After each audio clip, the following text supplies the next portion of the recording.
Somos la clave. 92.9. Muchos hablan.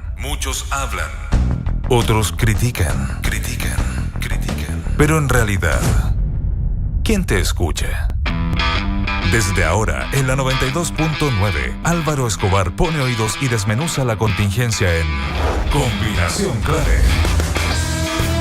2 horas de información, opinión y debate junto a sus invitados. Combinación Clave, en la 92.9, tu nueva número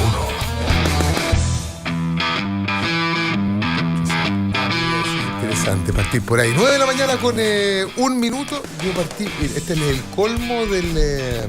¿cómo se diría esto? Voy a usar la palabra pana, pues estoy en pana de anteojo. Así que le voy a pedir a nuestros colaboradores que puedan hacer algo por este humilde servidor que acaba de extraviar sus... Pero estos son los suyos, pues, ministro. Ah, no, pero está bien. 1,5 por lado tiene usted. Dos. Mira, andamos por ahí. Si también... Hazte ver. Claro, exactamente. Buenos días, don Francisco Igruz. Muy buen día. Buenos días a nuestro invitado de hoy, aquí en Combinación Clave, el ministro de Transporte, Andrés Gómez Lobo. ¿Cómo está usted?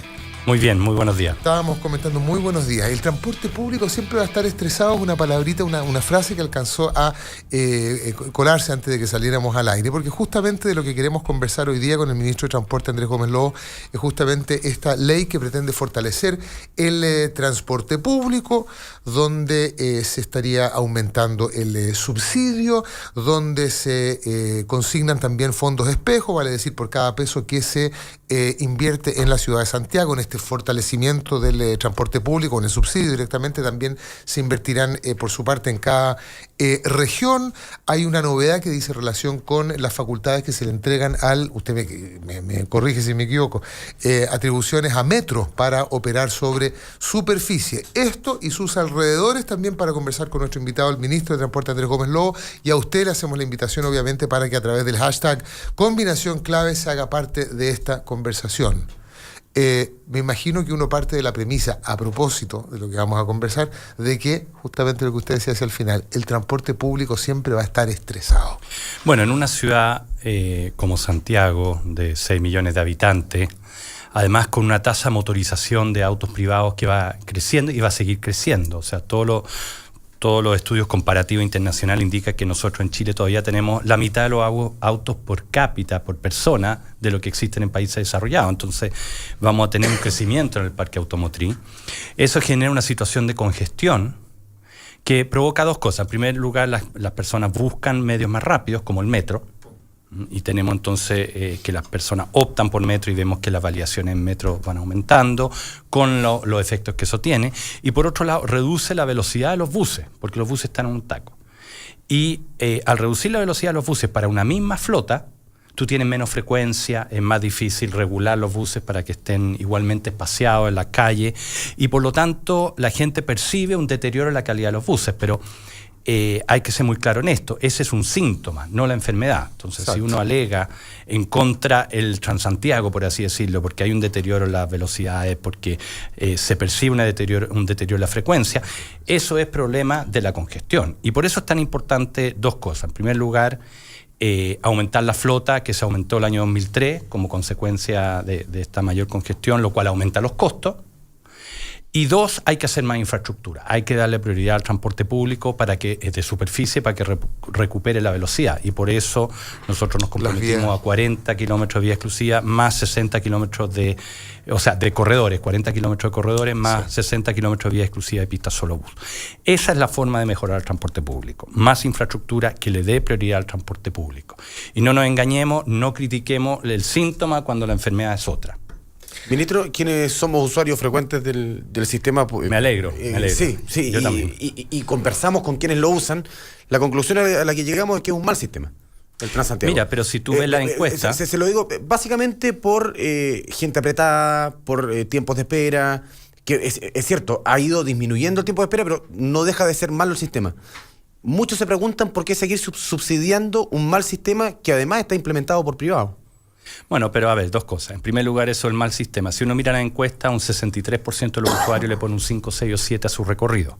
O sea, no es existe un grupo amplio de personas que reciben un servicio razonable y existe naturalmente un grupo también que recibe un servicio deficiente. Pero lo que tú hablas, los tiempos de espera, todo eso tiene que ver con la congestión. O sea, si tú estás en una ciudad congestionada, yo veo los buses en Vitacura, en Manquehue, en Providencia, ¿no es cierto?, en Vicuña Maquena, en Los Leones, y están en un taco. Entonces, si tú tienes un taco, ¿de quién es la culpa? ¿Del bus o del taco? Sí, quiero hacer un comentario sobre eso. Yo no uso el sistema de transporte público desde el año 96, más o menos, pero por otras razones, no tiene que ver con el servicio público, sino por razones personales y del trabajo que hago. O sea, es invivible nomás, porque la foto y la cuestión, no había celular en esa época. Exacto. Pues salía en la televisión, entonces era un poquito incómodo, aprovechaba esos momentos para mí, digamos. Pues si a mí me preguntaran también, a propósito de lo mismo, con esto no quiero exculpar quiero decir, no quiero menospreciar el argumento, ninguno de los dos que están acá, pero si a mí me preguntan ¿qué le parece a usted andar en auto en la ciudad de Santiago? Yo diría que es invivible. Es invivible. Y he ordenado mi carga de trabajo y los horarios de mi trabajo de tal manera que no ando en hora punta. O sea, claro, la gente cambia el comportamiento ante estos fenómenos. ¿Qué le parece a usted el transporte privado? Es decir, andar en auto en la ciudad de Santiago. Pregunta desastre, sí. Pienso, a lo mejor, si acaso la bicicleta es una opción para mí, digamos. La bicicleta o un... Pero mira, le doy un ejemplo. Ayer tomé la 517, que baja por el Leoro Yañez, y cambié micro en Salvador con Providencia. En el Leoro Yañez ya a las 7:30 de la mañana ya hay taco. ¿Ya? Sí. Y por lo tanto el bus era lento. En Salvador, entre Salvador y Providencia y Alameda, me demoré 8 minutos. ¿Y por qué? Porque ahí hay una pista solo bus, que además se fiscaliza con cámara y los buses vuelan. Si uno toma un bus por la calzada norte de la Alameda, los buses vuelan. Y la razón es porque hay una priorización al transporte público. Corredor de Grecia. Sí, a mí corredor de Grecia. El corredor de Grecia también. El corredor de Grecia además tiene una gracia, es cerrado. Claro, es un corredor exclusivo. Pero hay varios corredores exclusivos que uno ve en la calle, delineados con amarillo, digamos, que se entiende que son exclusivos. Pistas solo buses. Exactamente. Pero que los buses constantemente traspasan la línea y le forman el taco a los autos y a la vez los tacos se van a la línea de los buses. ¿Eso no es corregible en el corto plazo, ministro? Sí, en el corto plazo no, porque lo que estamos en un proceso de instalar cámaras para fiscalizar. El problema con las pistas solo buses es que es muy fácil que entren los autos y por lo tanto es más difícil fiscalizar. Entonces, lo que hay que hacer es fiscalizar vía cámaras. Ya llevamos dos programas de instalación de cámaras, como el de Providencia y Alameda, desde Salvador hacia el poniente, que da muy buenos resultados. En Santa Rosa también hay cámaras que han dado muy buenos resultados. Y estamos en la tercera fase de implementar cámaras en Los Leones, en las otras pistas solo buses vía exclusiva. Desafortunadamente, la licitación en septiembre del año pasado para esas cámaras se declaró desierta y estamos en el proceso de hacer un nuevo proceso de licitación para esas cámaras. Así que de aquí a fin de año deberíamos tener cámaras en todas esas vías exclusivas y pistas solo buses que permiten fiscalizar mejor y por lo tanto darle la prioridad a los buses. Pero donde hay ahora, los buses vuelan, van muy rápido. Sí. Y es lo que la gente... Y ahí se marca diferencia. Exactamente. Y tengo la sensación de que los usuarios de automóviles particulares también han empezado a tener el hábito de respetar las vías exclusivas. Eso, donde tenemos cámara, se respeta más el hábito que donde no las tenemos. Ah, mira, o sea que funciona con... fiscalización, eso está comprobado, digamos. Un parte empadronado y por eso si uno va... miren en Providencia, entre Salvador y Alameda norte, digamos, la calzada norte, hacia el poniente, y van a ver que ahí prácticamente no hay congestión y los buses van muy rápido. Dentro de este proyecto de ley que pretende fortalecer el transporte público, así reza este proyecto que se envió hace 2 semanas, hace 2 semanas atrás, ¿se consultan también fondos para efectos de las cámaras o eso no? No, eso se financia con recursos sectoriales del Ministerio. Es decir, el subsidio que se propone ahora en este proyecto de ley, ¿a qué apunta específicamente?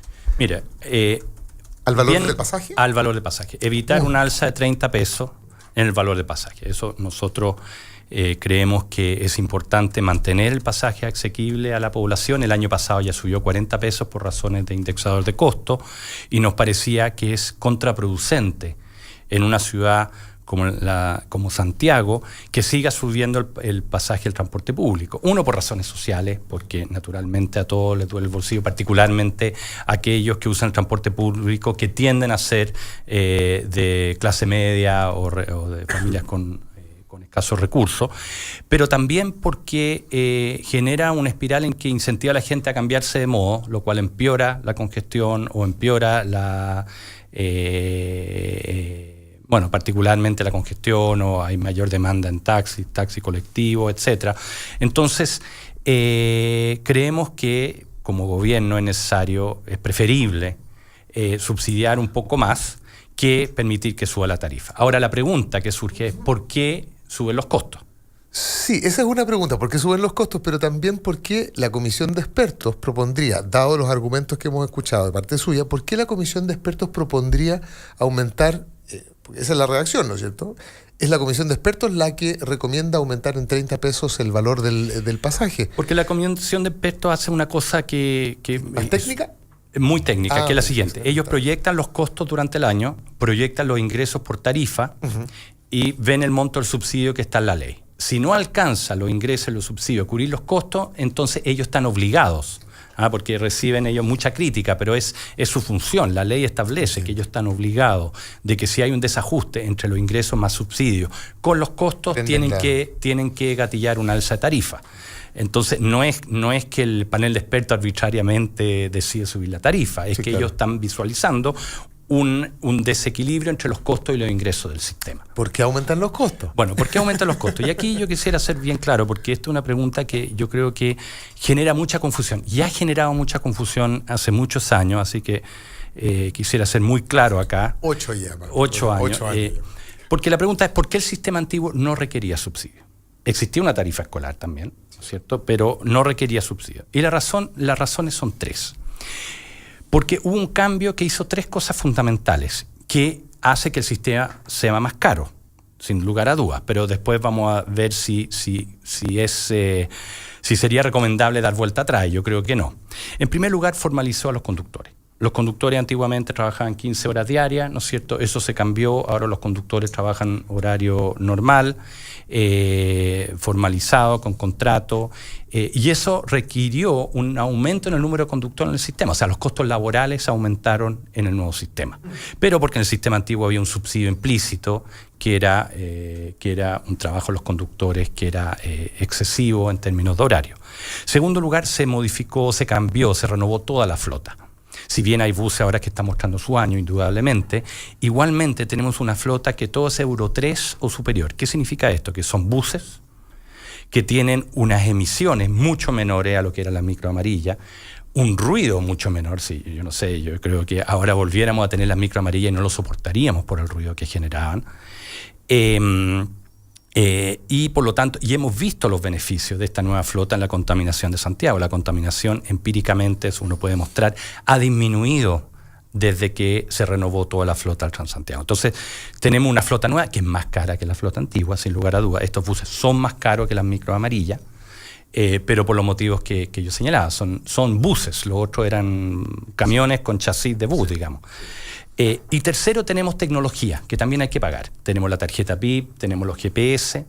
Si uno hubiese hecho esos tres cambios en el sistema antiguo, sería más caro que el actual. Entonces, para lo que es, este sistema no es caro, para lo que es. O sea, una flota renovada, conductores formalizados y tecnología.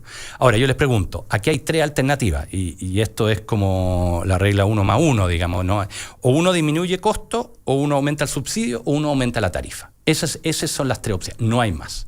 Disminuir costo significa o quitar servicio, disminuir frecuencia, cosa que no queremos, eso disminuye la calidad de servicio. Volver atrás hacia un sistema en que los conductores trabajen 15 horas diarias, yo creo que nadie estaría de acuerdo con eso. Eliminar la tarjeta BIP, ¿no es cierto? Y no pagar este sistema de pago electrónico, yo creo que tampoco es una opción. Volver al pago por moneda, digamos, y los asaltos a los conductores, etcétera. Y volver a micro, ruidosa y contaminante, yo tampoco lo veo una opción. Ahí yo quiero tomar una pregunta que le hacía mi compañero Francisco Eguiluz, que tenía que ver con el carácter público o privado en este caso. Una pregunta que uno se podría hacer es, bueno, ¿y por qué el Estado de Chile se pone con las lucas y no el...? No, pero Es más, perdón. O sea, ¿cuánto proveen los privados? Les agrego un dato. Los mismos privados subsidiados dicen que el subsidio no alcanza y están pidiendo más. Una cosa bien rara. No, a ver, también para clarificar, lo que hace el subsidio es reducir la tarifa.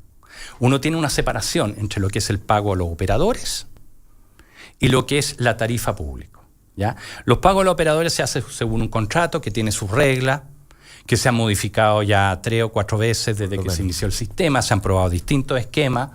Yo no creo que el problema esté ahí, en los contratos.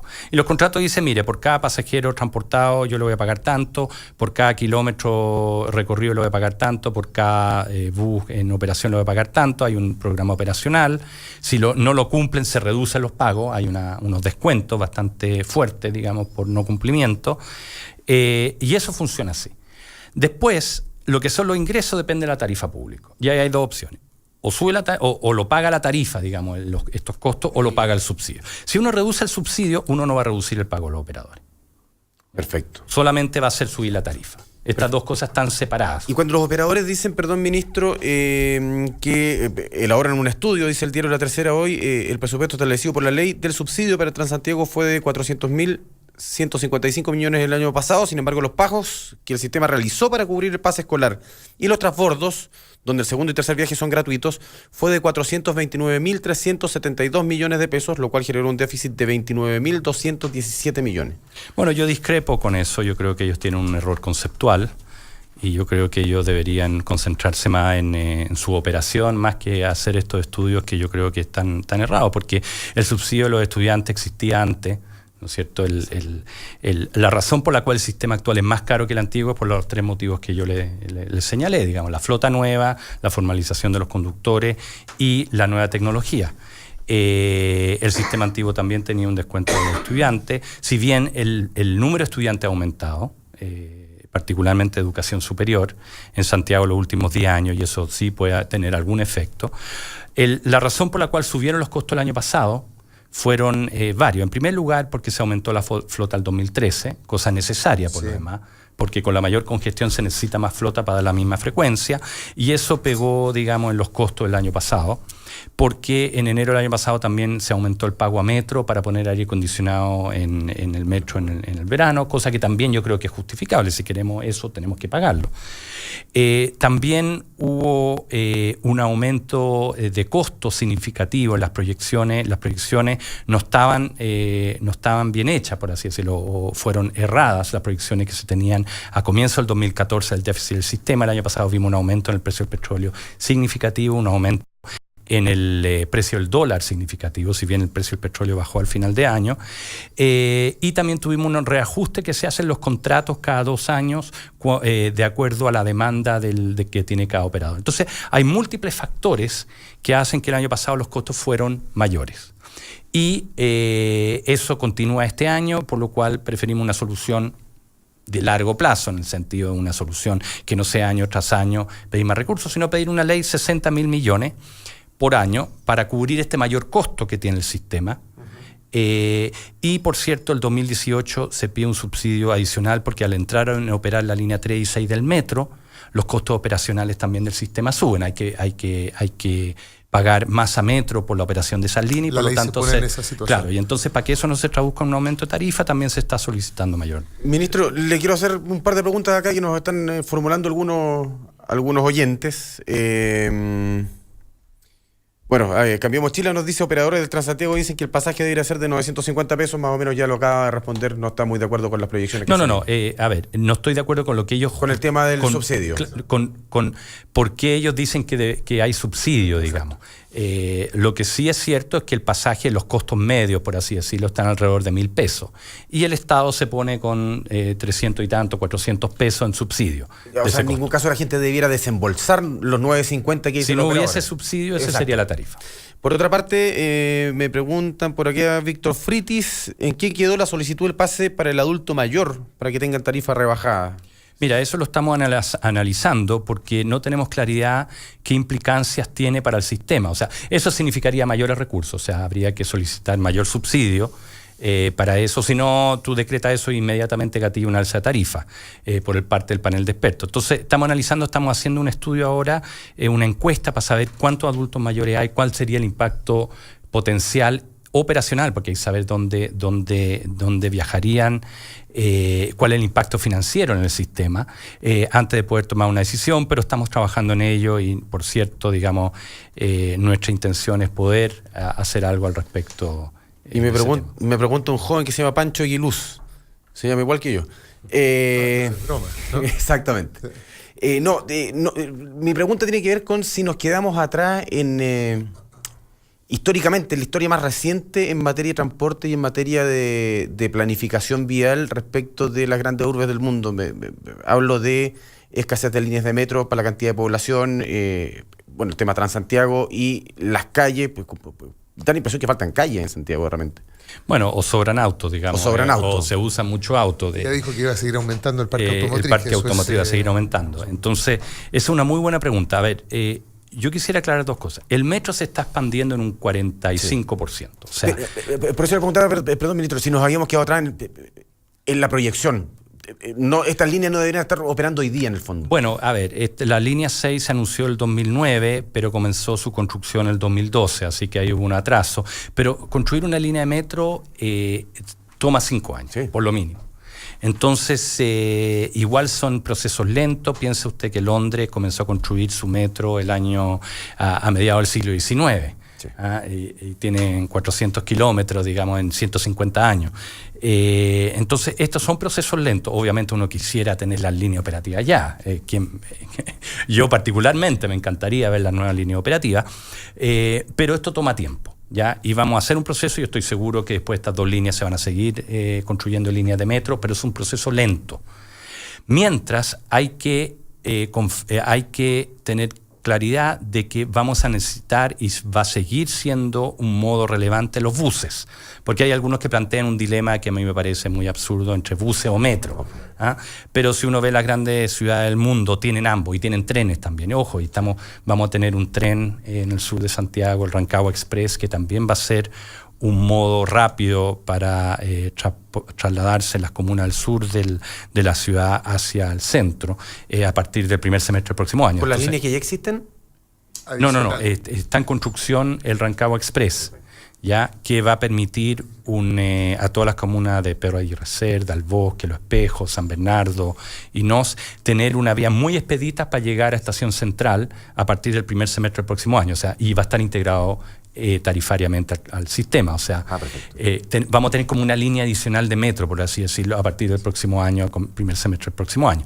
Después vamos a tener 2 nuevas líneas de metro el 2017-2018 y con las extensiones que anunció la presidenta hacia Quilicura, hacia el Bosque, con el borde con San Bernardo, vamos a tener prácticamente 46 kilómetros más de metro. Ahora teleférico y ascensores también se están incorporando. El teleférico, también hay un proyecto de teleférico concesionado, sí. Y de hecho otras las cosas que hace este proyecto de ley es incorporar a los teleféricos, a los ascensores y a los tranvías como medio de transporte público. Ahí tenemos el ejemplo de Valparaíso, ¿no? Con los tranvías. Con los troles. Con los troles, disculpa. El efecto, pero un efecto muy concreto en el resurgimiento del trole como medio de transporte, producto del subsidio, digamos. Efectivamente.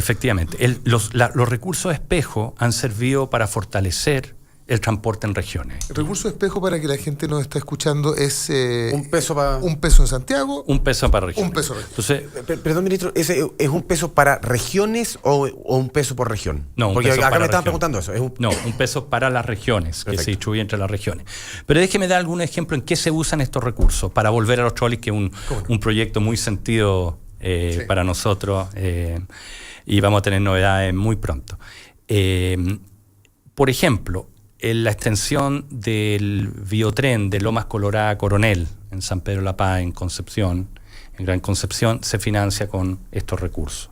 Los 8 nuevos trenes para Merval, en Valparaíso, que llegan a partir de un mes más, empiezan a llegar los nuevos trenes, que van a estar operativos de aquí a final de este año, también se financian con recursos de espejo. Las barcazas que subsidiamos en el sur, y hay muchas barcazas que subsidiamos, los vuelos aéreos Punta Arenas, Porvenir, Punta Arenas, Puerto William son financiados con estos recursos.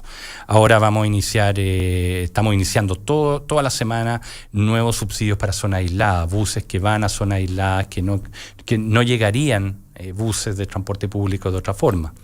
42.000 niños se benefician a lo largo de todo el país con un programa que se llama Transporte Escolar Gratuito, que va a buscar a niños en zonas rurales y aisladas y los lleva al colegio, totalmente gratuito. Tenemos 42.000 niños. O sea, tenemos la capacidad de ofrecer servicios en regiones, particularmente para zonas aisladas y zonas rurales, que de no existir esta ley no tendríamos. Y ha tenido un impacto muy significativo y muy positivo.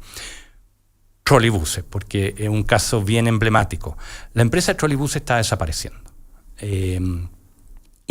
Cuando se aprobó la Ley de Subsidio Nacional de Transporte Público el año 2009, lo que se hizo en las regiones donde habían tarifas reguladas, o sea, donde habían licitaciones, esto es Antofagasta, Iquique, Rancagua, Valparaíso y Concepción, es que se dijo, mire, usted tiene un pasaje reducido para los estudiantes y tiene un pasaje adulto. Para compensar ese pasaje adulto es más alto de lo que debería ser para compensar la rebaja estudiantil. Entonces yo le propongo lo siguiente, reduzca la tarifa adulto, y en compensación yo le pago el diferencial entre la tarifa adulto y la tarifa estudiantil. Eso se hizo en estas 5 ciudades y ha logrado repotenciar el transporte público mayor en esas ciudades. Pero también lo que ha permitido es recuperar en los trolleybuses. Se hizo lo mismo con los trolleybuses, bajaron la tarifa adulto, esto aumentó el número de pasajeros y no solamente pudieron salir de la bancarrota, sino que además están en condiciones ahora de comprar trolleybuses refaccionados suizos, muy bonitos, que inauguramos hace menos de un mes en Valparaíso, que la verdad es que son espectaculares, son realmente notables. Y lo que vamos a hacer ahora es integrarlo tarifariamente con Merval, en el sentido de que tú con una tarifa, al igual que en Santiago, una tarjeta, un mismo pasaje, tú puedes usar ambos sistemas y en una segunda etapa los ascensores también. Exactamente, eso iba también. La Ley de Fortalecimiento del Transporte Público incorpora ascensores, eso es nuevo, eso es completamente nuevo. Ascensores nuevo. Y los teleféricos. Teleféricos, claro. Y teleféricos. ¿Y la facultad o las atribuciones que se le darían a Metro para operar buses de superficie? Bueno, sí, una ampliación del giro de Metro. ¿Por qué? Porque nosotros creemos que es necesario, hay varios motivos por los cuales queremos ampliar el giro de Metro. En primer lugar, porque necesitamos un operador de última instancia. Si alguna empresa quiebra o alguna empresa tiene problemas serios de operación, necesitamos rápidamente poder instalar un operador que pueda operar para no frenar la ciudad, para no paralizar la ciudad. Entonces necesitamos un operador de última instancia y nos parece que naturalmente una empresa como Metro podría ser ese operador de última instancia. Es una empresa que tiene una vocación de transporte, está operando en Santiago, entonces naturalmente que sea Metro quien pueda hacer eso nos parece lo más razonable.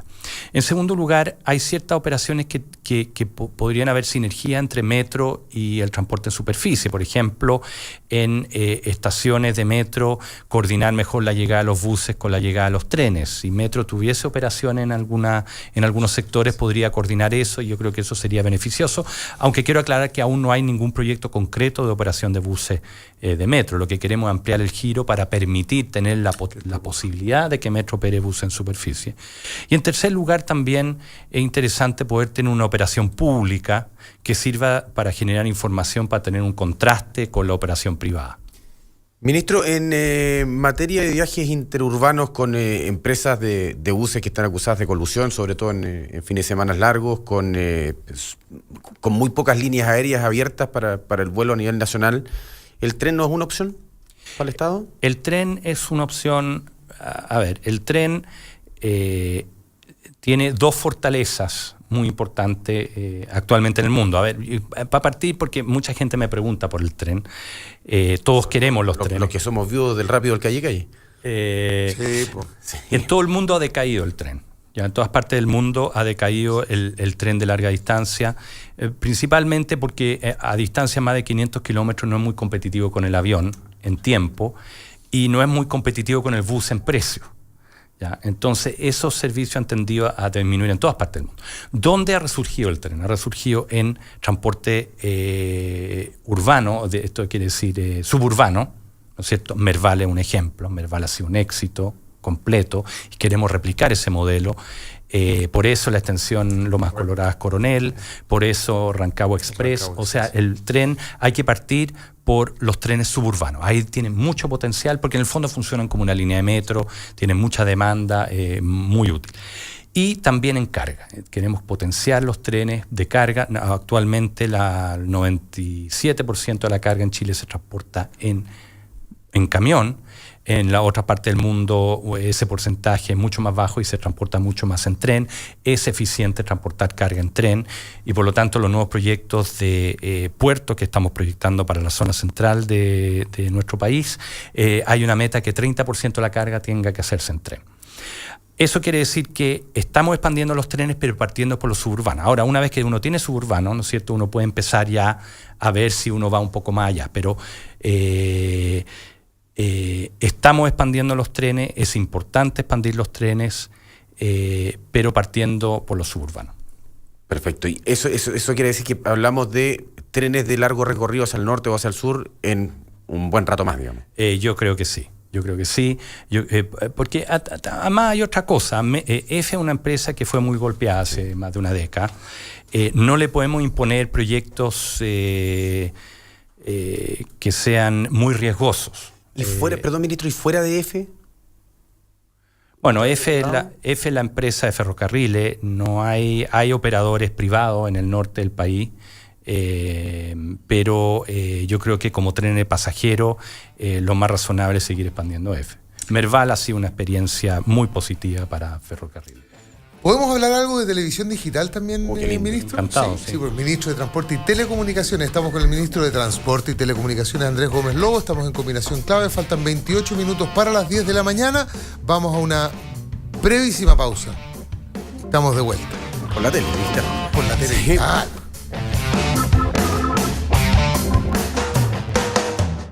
Álvaro Escobar ya vuelve con más información, opinión y debate. Es la combinación clave, solo en La Clave, tu nueva número 1. Famosas últimas palabras. Vamos a probar. 9 de la mañana con 38 minutos. Estamos en combinación clave. Usted nos escucha aquí en Santiago en la 92.9. Para Chile y el resto del mundo, radiolaclave.cl. Tenemos algunas personas a propósito, de la conversación que hemos tenido hasta esta hora con el ministro Andrés Gómez Lobo, ministro de Transporte y Telecomunicaciones. Hay muchos de ustedes que nos han estado haciendo consultas, hay comentarios que nos llegan a través de Twitter fundamentalmente. Facebook, Daniela, ¿no? Twitter, @radiolaclave. Que van a aparecer en pantalla para que nos sigan a través de streaming. Ahí está Álvaro Madrid, por ejemplo, dice: es muy utópico pensar en un tren bala entre Santiago y Viña Valparaíso. Ministro, es muy utópico pensar en un tren bala. Está bueno. Mire, hay dos problemas con eso. ¿Ya? No es que me opongo a la idea, de hecho EFE está haciendo un estudio para un tren, no un tren bala, digamos, porque los trenes balas tienen que recorrer una distancia un poco más grande, un poco corto para tener un tren bala.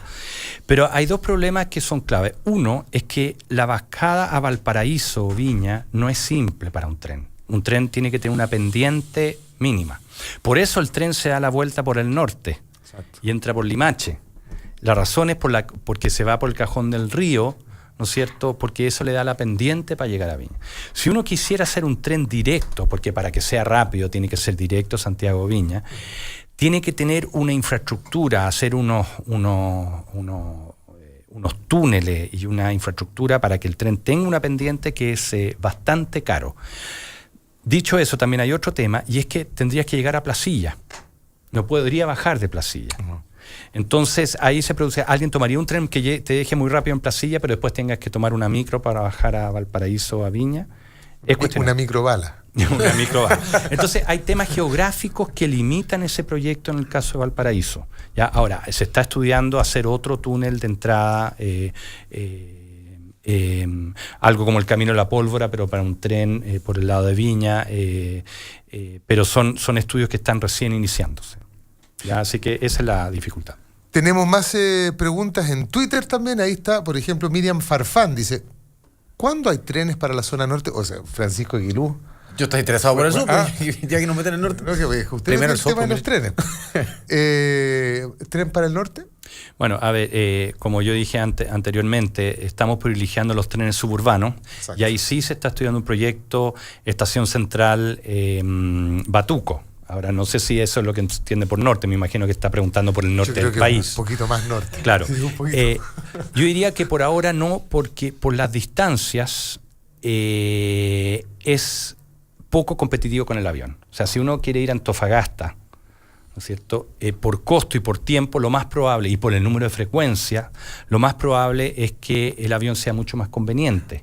Y por precio el búho. Entonces, en esa larga distancia, aún no estamos en una situación donde el tren aparezca como muy competitivo en esos tramos. Ahora, eso no lo descarto a futuro. O sea, tenemos que ir, como dije, construyendo los pedazos suburbanos y después ir conectando para en algún futuro tener trenes más larga distancia. Ministro, en los estudios de precios, más o menos, ¿en cuánto se sitúan los precios? El viaje planificado en avión, que se yo, a La Serena sale alrededor de 30, 35 mil pesos. ¿Eso es más caro que un pasaje eventual en tren? Yo creo que el tren sería igualmente caro que eso. Perfecto. Ahora, Hablamos de no puede un subsidiar, vuelo por de cierto, 45 minutos contra un viaje de 4 horas Claro, y tanto. ese es el punto. Los trenes no son competitivos en términos de costo al BU y tampoco son competitivos en términos de tiempo con el avión para larga distancia. Los trenes tienen sentido actualmente menos de 500 kilómetros. Y por eso estamos estudiando un tren Yanquihue-Puerto Montt, un tren Temuco al sur de Temuco, un tren extender el Merval en Valparaíso y los trenes suburbanos en Santiago como prioridad. Una vez que tengamos eso, podemos soñar otras cosas. Mauricio Tobar dice, usando el hashtag combinación clave, una pregunta para el ministro de Transporte y Telecomunicaciones, Andrés Gómez Lobo. Soy operador de bus, dice Mauricio Tobar, y creo firmemente en cambiar a los malos elementos que andan de conductores. Bueno, si entiendo bien el comentario, lo que quiere decir es que hay conductores que tienen malas prácticas. Claro, aquí está complementando, de hecho. Y ahora los conductores entran a las 5 de la mañana y están hasta las 22 p.m. sentados en el depósito y cobran horas extra. Bueno, ahora los conductores tienen contratos formales, digamos, que les permite tener una protección que antes no tenían. Y yo creo que esto es fundamental. Antes los conductores trabajaban un número de horas que era excesivo y, como explicaba antes, una de las razones por la cual este sistema es más caro que el antiguo es porque se ha reducido el número de horas o se ha formalizado la relación laboral de los conductores en este sistema. Y eso ha implicado una demanda mayor de conductores de lo que existía antes. De hecho, hay una escasez de conductores. En Santiago hay una escasez de conductores. Estamos haciendo un esfuerzo muy grande a través de varios programas de capacitación para formar 1.800 conductores este año en Santiago. Así que aprovecho, si hay alguien que tenga la licencia clase B por 2 años, puede optar estos cursos con simulador y tiene opción a un trabajo que es bien remunerado. Ministro, También, perdón. Sí, No. que quería darle la opción también a los a quienes nos acompañan. Le quería hacer la última en relación justamente a los conductores. Yo hace algunos años, presentando el noticiero de Mega, me tocó presentar un reportaje de las malas condiciones laborales en la que salían a hacer la pega, digamos, donde tenían que almorzar, muchos de ellos usando pañales, otros que se tenían que drogar para sostener el ritmo de trabajo. ¿De qué manera se fiscaliza que se cumplan efectivamente los contratos con los trabajadores y de qué manera se fiscaliza que tengan condiciones? Uno entiende que no pueden tener un baño en cada esquina, pero los recorridos son largos y aguantarse las ganas de ir al baño no debe ser fácil, digamos. No, por cierto, a ver, nosotros, particularmente la Dirección del Trabajo, debe fiscalizar esas denuncias, pero también si uno ve los depósitos que tiene la empresa actualmente en Huachuraba, en otros lugares, son infinitamente más modernas que lo que existían antes. O sea, si bien existen problemas, y lo reconozco, particularmente tenemos problemas en los cabezales. Esto es no tanto el depósito donde se guarda la micro, que en general tienen buenas condiciones, tienen baño, tienen cocina, son bastante modernos la mayoría de ellos, pero donde parte el recorrido, donde tienen que apostar buses para justamente regular irregular, tenemos problemas y estamos haciendo un esfuerzo por generar terminales en ruta. Esto quiere decir pequeños terminales donde los trabajadores tengan condiciones para descansar unos minutos entre la vuelta al recorrido. Pero eso significa hablar con los municipios, que ellos permitan la instalación de estos puntos de regulación. Hemos tenido, por ejemplo, éxito en el caso de Lo Prado, con un nuevo terminal en ruta. En la zona oriente tenemos más problemas con eso, pero se está construyendo un terminal al final de Bilbao, en Las Condes, para 3 operadores. Entonces, este es un proceso, estamos avanzando en ello y, por cierto, hay que seguir avanzando hasta que tengamos condiciones adecuadas para el 100% de los trabajadores. Ahora sí le vemos 140 caracteres junto con darle la bienvenida a nuestros invitados panelistas de hoy, Felipe Cuevas, que es presidente de la Juventud UDI, don Luis Larraín, que es presidente de la Fundación Iguales, y don Nicolás León, de Idea País. Sí. En 140 caracteres, ¿será posible? Lo haré. Bueno, gracias por darnos el espacio y poder conversar con el ministro. Ministro, yo le quería preguntar por el tema de la evasión. Hoy día la tercera hablaba de 950 pesos costaría el pasaje si es que no hubiese subsidio, y usted lo decía recién. Y yo le preguntaba cuánto costaría si efectivamente la evasión no existiera, y también, segunda pregunta, ¿cuáles son los planes que están ustedes tomando a propósito de eso mismo?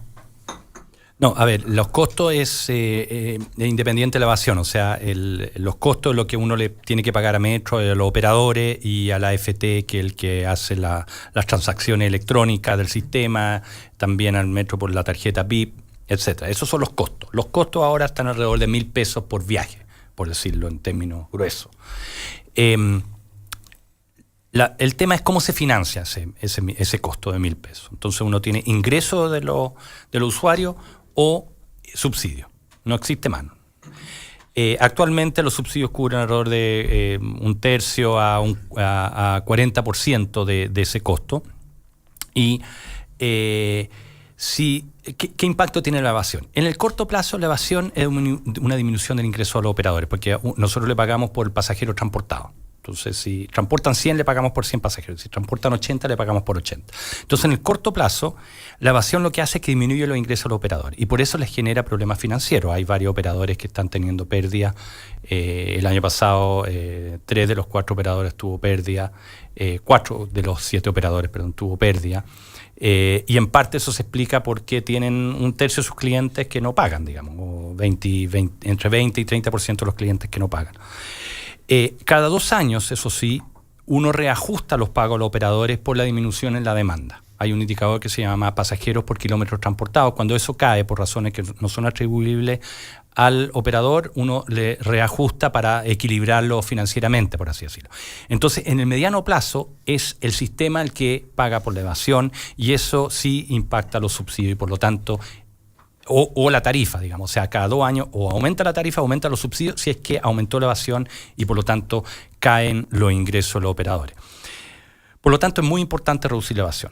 Es un tema de vital importancia, y yo iría por 2 cosas, que no solamente por el tema financiero. O sea, a la larga el Estado tendría que financiar mayor evasión, cosa que no queremos hacer. Pero por 2 cosas. Uno, porque genera una mala imagen del sistema. La mayoría de los usuarios que sí pagan, ¿no es cierto?, naturalmente les molesta que hayan otras personas en las mismas condiciones económicas que ellos que no paguen. Entonces genera una imagen negativa para el sistema, para los que sí pagan. Y yo creo que también hay un efecto de que los que no pagan también se autoconvencen muchas veces que no hay que pagar porque el sistema está malo, entonces también insisten en que el sistema está malo para justificarse. Pero hay otra cosa, que es la educación cívica. Estamos perdiendo un valor que es muy importante en nuestra sociedad. Con esa lógica se privatizaron las empresas del Estado también. Exactamente. Sí. Disculpe el comentario, me acordé así.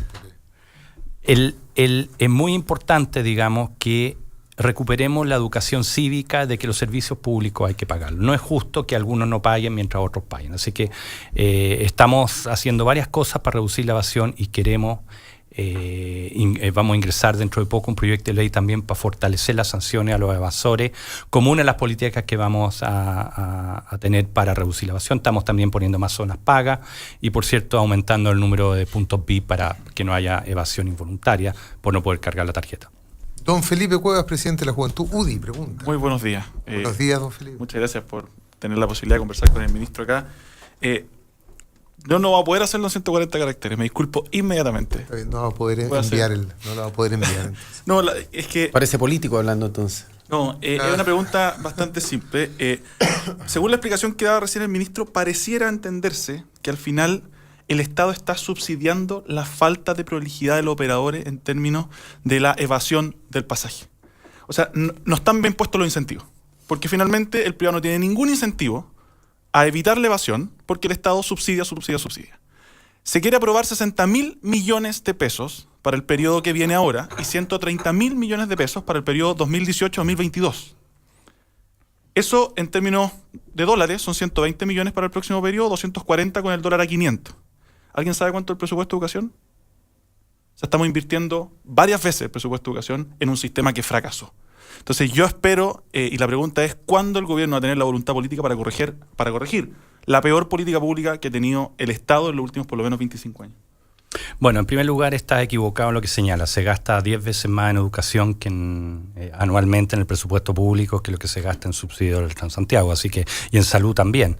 Así que, ¿La gratuidad o sea, el presupuesto público en educación es 10 veces más grande que esto. que considera beca, que considera beca internacional? Todo el gasto en ¿La gratuidad de educación educación? básica. No, lo que tenemos ahora, ni siquiera en la reforma que viene. O sea, no es cierto que esto sea el elemento más importante del presupuesto público. Se gasta mucho más en educación, se gasta mucho más en salud, y transporte público es un servicio que yo creo que también debe ser subsidiado. Si tú miras a todos los países del mundo, se subsidia el transporte público y se subsidia mucho más que acá. ¿Cuánto se subsidia en Buenos Aires? Cerca de 2.000 millones de dólares al año. ¿Cuánto se subsidia en Londres? 2.500 millones de dólares al año. El transporte público debe ser subsidiado porque es un servicio público, afecta a la ciudad, hay razones no solamente de equidad y de bienestar social, sino también es eficiente cuando tú tienes que tiene una ciudad congestionada, es eficiente financiar el transporte público. Te digo otra cosa, el aumento del subsidio en 2018 tiene una explicación muy clara. Entra a operar la línea 3 y 6 de metro, lo cual incrementa los costos de metro. ¿Queremos traducir eso a tarifa o queremos subsidiarlo? Yo soy de la opinión que debemos subsidiarlo. Y también ahora, en que estamos en una disyuntiva entre que aumente la tarifa a 30 pesos o subsidiar un poco más, nosotros somos de la opinión de que nos ponemos al lado del pasajero y vamos a subsidiar más para no permitir el alza de tarifa. Hay una iniciativa. Perdón, Luis Larraín, presidente de la Fundación Iguales, también le preguntan. Ministro, yo soy un usuario del transporte público, no tengo auto, así que me importa muchísimo todo lo que haga y lo que no haga. También creo que el transporte público debe ser subsidiado, creo que es parte de los servicios que se le prestan a los usuarios. Y creo que en una ciudad moderna el transporte público debe jugar un rol mucho más activo de lo que juega hoy. Creo que este individualismo de yo con mi auto y mis metros cuadrados para mí me parece que es totalmente poco sustentable. Así que lo felicito por todos los esfuerzos que está haciendo. Tengo dos preguntas porque como usuario real del Transantiago tengo especialmente dos problemas. Yo considero que el sistema funciona bastante bien en la mayoría del tiempo, pero hay dos ocasiones en que digo esto funciona pésimo y me gustaría saber por qué. Y eso son principalmente dos cosas. Uno, los choferes que no se detienen en los paraderos, sobre todo los fines de semana y en las noches. Y cada vez que no para, anoto la patente, anoto la hora y denuncio. Pero me siento el Quijote de la Mancha luchando contra los molinos de viento porque además me llega una explicación de la empresa que toca diciendo se notificó al chofer. Entonces quería saber cuáles son las sanciones reales para los choferes que no se detienen. ¿Dependen de las empresas o hay algún tipo de protocolo o ley o fiscalización de parte de las autoridades? Porque yo considero que es muy grave. O sea, si ahora me entero por lo que usted dice que hay escasez de choferes, quizás por eso no se despide o no se amonesta la pega, claro, a los que lo hacen mal, pero realmente es un problema. O sea, cuando uno está de repente en la noche esperando 20 minutos en la micro y no para, es realmente un odio contra el sistema máximo cuando son las 11 de la noche, 12, etc. Y lo segundo es por qué, sobre todo en los alimentadores, digamos, en los buses de zonas suburbanas, no hay itinerarios, porque hay zonas que no hay ningún tipo de congestión en que pasa una micro cada 25 o 30 o 35 minutos y uno no tiene idea si va a pasar un minuto antes de que uno llegó al paradero o va a pasar 40 minutos después de que uno llegó al paradero, por lo tanto no hay ninguna posibilidad de planificar el viaje y finalmente uno opta por, no sé, pedirle a algún pariente que lo lleve si tiene auto, ponerse de acuerdo con algún vecino, pero no confía en esos alimentadores. Bueno, a ver, partamos por el primer tema. La no parada en paradero, o déjeme partir por otro problema. Los buses fantasma, que también era otro problema, que los buses recorrían, había un número de buses que recorrían estando inscritos en un servicio, porque también hay buses en tránsito y eso está permitido, digamos, tienen que posicionarse en un cabezal de un recorrido. Los buses fantasma lo hemos controlado a través de una aplicación porque lo podemos ver por GPS, contrastamos con el número de validaciones y si hay un bus que estaba inscrito en un servicio y tiene 0 validaciones, nosotros sancionamos la empresa.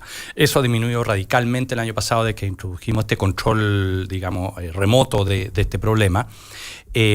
Así que eso lo podemos fiscalizar y ya no es un problema tan grave. Sí existen algunos casos puntuales, aunque ahí también pueden haber otras explicaciones. Pero no solo los fantasmas, sino que muchos que van con pasajeros, pero que no paran, les dio lata. Claro.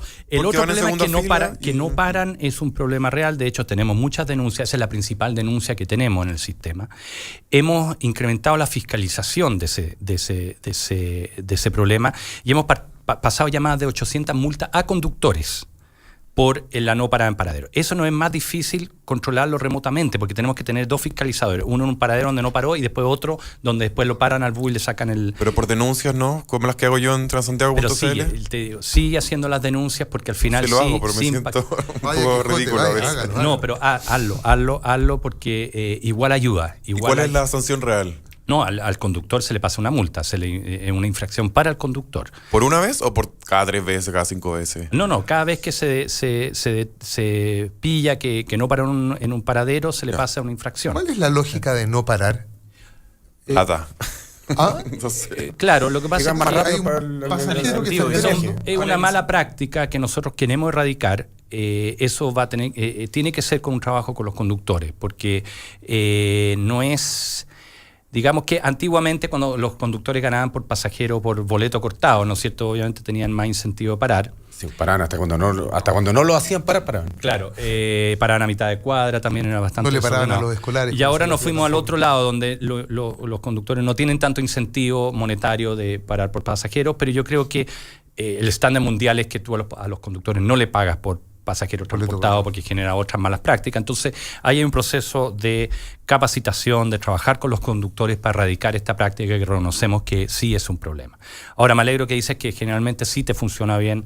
El 63% de los usuarios le ponen una nota 5, 6 o 7 a su recorrido. Esto no quiere decir que no hayan problemas, ciertamente lo hay, pero muchas veces da la sensación de que el sistema no funciona para nada y no es así. O sea, sí funciona, pero ciertamente tenemos problemas que tenemos que mejorar. ¿Y lo de los alimentadores? Lo de los alimentadores. Mira, 2 cosas acá. Existen varios software predictores que uno tiene, yo tengo varios, yo uso el ibus.cl, que te indican cuánto viene el próximo bus. ¿Ya? Sí, yo también lo uso, pero eso solo funciona cuando el bus ya está en recorrido. Ruta. Ya. Lo otro si que estamos haciendo... el paradero es el primero... Sí, no de noche lo que estamos haciendo, cuando no hay congestión, estamos yendo hacia itinerarios.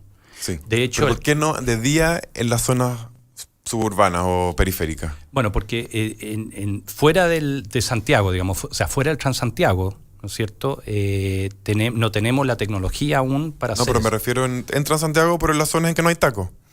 Bueno, lo que pasa es que eso, que no haya taco ya es difícil no tener taco generar un recorrido va a tener taco en cualquier momento. Lo que sí estamos haciendo... A las 4 de la tarde de un sábado. Aparte los nocturnos, ¿no es cierto? Que ya tenemos uno y vamos a inaugurar un segundo nocturno con itinerario. Al comienzo de una ruta podemos tener itinerario. O sea, justamente donde hay un control los primeros 2 kilómetros o 3 kilómetros podemos tener itinerario y estamos de hecho haciendo los pilotos con varios servicios para que al comienzo del servicio tengan itinerario. Después ya una vez que se meten al tráfico es muy difícil, ¿no es cierto?, poder tener itinerarios. Pero sí los primeros kilómetros de un recorrido y tenemos varios servicios con un piloto viendo si pueden cumplir o no eso. Así que vamos avanzando hacia esa dirección. Nuestra meta es que los nocturnos sean todos con itinerario. Ministro, tenemos que cambiar de canal y preguntarle por la televisión digital. ¿Cuándo? Exactamente. Vamos a Bueno, hacer un la zapping televisión por digital comenzó ya, la ley se aprobó el año pasado, el reglamento tomó razón la Contraloría hace 3 semanas atrás. Con esto ya comenzó, se publicó y comenzó a marchar ya el tiempo de 5 años antes del apagón analógico. Que es el 2020. 2020. Claro. Nosotros, ahora, lo que dice el reglamento es que igual todas las capitales regionales tienen que estar cubiertas de aquí a 2 años. Y 30% de las localidades el año 3, y así 80% el año 4 y 100% el año 5. ¿Qué implica la televisión digital para la industria, ministro? Para la industria televisiva, en el fondo, ¿qué vamos a consumir los televidentes? Bueno, en primer lugar hay un mejoramiento de calidad, ¿no es cierto? O sea, es un estándar. Calidad de imagen. Calidad de imagen, es un estándar mucho más alto. Ustedes han visto porque hay señales experimentales ya de televisión digital en varias ciudades de nuestro país, incluyendo en Santiago. Es una imagen mucho mejor, pero además lo que establece el plan es que cada canal va a tener que tener 2 señales. Entonces vamos a tener una ampliación en la oferta programática en la televisión. 2 señales incluyendo el original, perdón. O sea, no 2 más a las que... No, la señal principal, que tiene que ser de alta definición, más al menos una otra señal. Y una señal también móvil, lo que se llama OneSec. O sea, uno puede recibir, uno le pone una antena al teléfono y puede recibir también la televisión de HD en un aparato móvil. Así que es una mejor calidad, una mayor oferta, también televisión regional, local y comunitaria. Dentro de la oferta, perdón, que se le va a exigir a los canales, ¿está programación nueva en la señal paralela? Porque ya volver a ver las mismas series, las mismas telenovelas. Bueno, es muy fácil tapar, digamos, una segunda señal con programación añeja. Bueno, la idea, ahora, nosotros no tenemos un control sobre pero sí podemos incentivar a través del Consejo Nacional o el Consejo Nacional de Televisión, incentivar una ampliación de la programación. Lo que es muy interesante de la ley es que establece que hay concesionarios sin medios propios. Esto es un concesionario, que es una televisión digital, pero no tiene transmisión, no tiene equipos de transmisión y transmite a través de infraestructura de otros. Por eso es importante la segunda señal, porque hay canales que si no pueden o no quieren transmitir en la segunda señal, o pueden ser 2 o 3 señales, la puedan ofrecer a canales sin medios propios para que ellos emitan su contenido. Entonces lo que nosotros visualizamos es que se van a crear más canales con mejor contenido y se van a poder transmitir a través de señales los canales con infraestructura. ¿Es una facultad de pasarle a otros o más bien una obligación? Es una facultad. La ley establece una facultad. Porque me imagino que las 2 señales dicen relación con un uso más eficiente del espectro radioeléctrico, a final de cuentas. Por lo tanto, para que no quede subutilizado. Exactamente. Por lo tanto, si es una facultad, vale decir, el concesionario de una señal no quiere utilizar la otra, podría ocurrir el caso de que la señal que no quiere ser utilizada tampoco la quiera dar en arriendo, tampoco la quiera facilitar y por lo tanto en los hechos quede subutilizado. No debería... No, la ley establece que tiene que tener 2 señales, al menos 2 señales. Más el OneSec que puede ser la repetición de la señal principal, pero al menos 2 señales distintas. ¿Ya? Televisión Nacional tiene 2 frecuencias, o sea, va a tener que tener al menos 4 señales. Ah, perfecto. ¿Ah? O sea, el canal de cable va a tener que tener una segunda. No, Televisión Nacional. Televisión abierta, estamos hablando de televisión abierta, gratuita, va a tener 2 frecuencias. ¿Ya? Y por lo tanto, como tiene que tener 2 señales en cada frecuencia, Televisión Nacional va a tener 4 señales, lo cual le permite justamente proveer un espacio para canales, digamos, locales, regionales, y de esta forma ampliar el contenido. Pero para los otros canales, también en la segunda señal. Si ellos no lo utilicen, están obligados a ofrecerlo. Eso es lo que quería saber. Ahora, si están no hay, obligados a ofrecerlo. Están obligados a ofrecerlo. Entiendo. Ahora, si no hay un interesado, entonces ahí sí que no están obligados a utilizarlo. ¿Ya? Pero si ellos no lo utilizan, están obligados a ofrecerlo. Entiende. Sí, yo, ministro, le quería hacer una pregunta a propósito de lo mismo. ¿Por qué no se hizo en un principio la opción de que otros operadores distintos a TVN o los que ya existían entraran en un principio y solamente se da la opción de que entren en la medida que TVN no use sus 4 señales, digamos? No. A ver, lo que establece la ley es que los canales actuales pueden migrar a la televisión digital, ¿no es cierto? Y son las concesiones nacionales, las concesiones regionales, ¿ya? Aparte de eso, crea una figura que no existe ahora, que son concesiones sin medios propios, ¿ya? Y esos son los que tendrían que usar infraestructura de algún canal para transmitir, ¿ya? Pero todos los canales actuales pueden migrar a la televisión digital, no hay ninguna restricción, ¿ya? Y también pueden surgir nuevos canales, con medios propios. O sea, si algún canal quiere surgir, instalar su red de transmisión, no hay ningún obstáculo para eso. Pero crea esta figura para abaratar costos de un concesionario sin medios propios. Vayan aprendiendo turco, cabrón. Puede ser una buena noticia para la teleseries turcas. Ministro, ¿sabe? Muchísimas gracias por habernos acompañado. Se nos cumplió con mucho el tiempo que tenía presupuestado, así que le agradecemos. No, muchas gracias a usted y además poder explicar esto con tiempo. Son temas complejos, entonces poder conversar con tiempo me parece una muy buena oportunidad. Esta sí que es 140 caracteres para el ministro, porque es que la niña que nos preguntaba por el tema de la zona norte nos aclara que se refería a tren hacia la zona norte de Santiago, contrario a lo que nosotros interpretamos. Santiago Batuco, digamos. Sí, exactamente. Batuco, porque dice que a Quilicura le llegan los puros basureros. Literal. Bueno, va a haber metro a Quilicura, hay que recordar, y ciertamente ya estamos por comenzar la ingeniería básica de Estación Central Batuco. Agradecemos al ministro de Transporte, Andrés Gómez Lobo, por esta conversación en combinación clave. Nos quedamos nosotros aquí, Felipe Cuevas, presidente de la Juventud UDI, con Luis Larraín, presidente de la Fundación Iguales, y de Idea País, Nicolás León. Muy buenos días, ministro. Que vaya muy bien. Muchísimas gracias.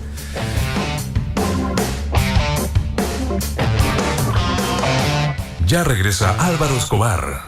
Ya regresa Combinación Clave en la 92.9, tu nueva número 1. ¿Quién no había cachado? Patricia Silva, ¿cómo está? 10 con 13 minutos, ¿sí? Perdón, Meses Morales, ¿por qué le dije Silva yo? Patricia Silva. Sí, pues esa era la idea. Que ella reaccionara y silbara, pues. Bueno, puede ser porque no ha venido en las últimas 2 semanas. Y puras amenazas por Twitter. No, que voy. Cobrando agenda de medios para mañana, combinación clave. Una vez pensé que no estaba invitada y entonces no sabía que estaba. Pucha, es una inseguridad esa. ¿Es una inseguridad? ¿Usted se la ha tratado esa inseguridad? No, fíjate, nunca he ido a psicólogo, pero quizás debiera, sí. Todo político debería ir a psicólogo, en realidad. Los ciudadanos también, con toda la... Ya, 10 de la mañana con 15 minutos. Es Patricia Morales, ella es presidenta del PRO. Nos acompaña hasta ahora Nicolás León, también de Idea País, Luis Larraín, de la Fundación Iguales, y también Felipe Cuevas, presidente de la Juventud UDI. Yo le preguntaba a usted fuera de micrófono, don Nicolás, y le voy a pedir a cada uno de ustedes que hagan foco en lo que sea, que tengan ganas de hacer foco, y lo compartamos acá y veamos por dónde partimos esta última hora de programa. ¿Nicolás quiere partir? No, Felipe tiene ganas de... ¿Sale o no? Está con ganas. Te aleonaste. Quiero tocar un tema que me preocupa profundamente. Me preocupan las elecciones del Partido Socialista y me preocupa que haya asumido Jorge Pizarro la democracia cristiana. Y esto lo digo con mucha convicción, porque yo pertenezco a un partido que fue tremendamente cuestionado el rol del presidente del partido por supuestos vínculos que nunca se comprobaron, que no ha sido ni siquiera llamado a declarar, que no ha sido formalizado. Felipe, había un mail clarito respecto de, ¿podríamos hablar de esto? Y la respuesta era súper clara. Esto considera esto, muchas gracias. Y al rato, perdón, aparece en el Congreso echando para atrás una ley de ISAPRE. Y hoy día asume Jorge Pizarro, donde su hijo está cuestionado por los pagos a Soquimich.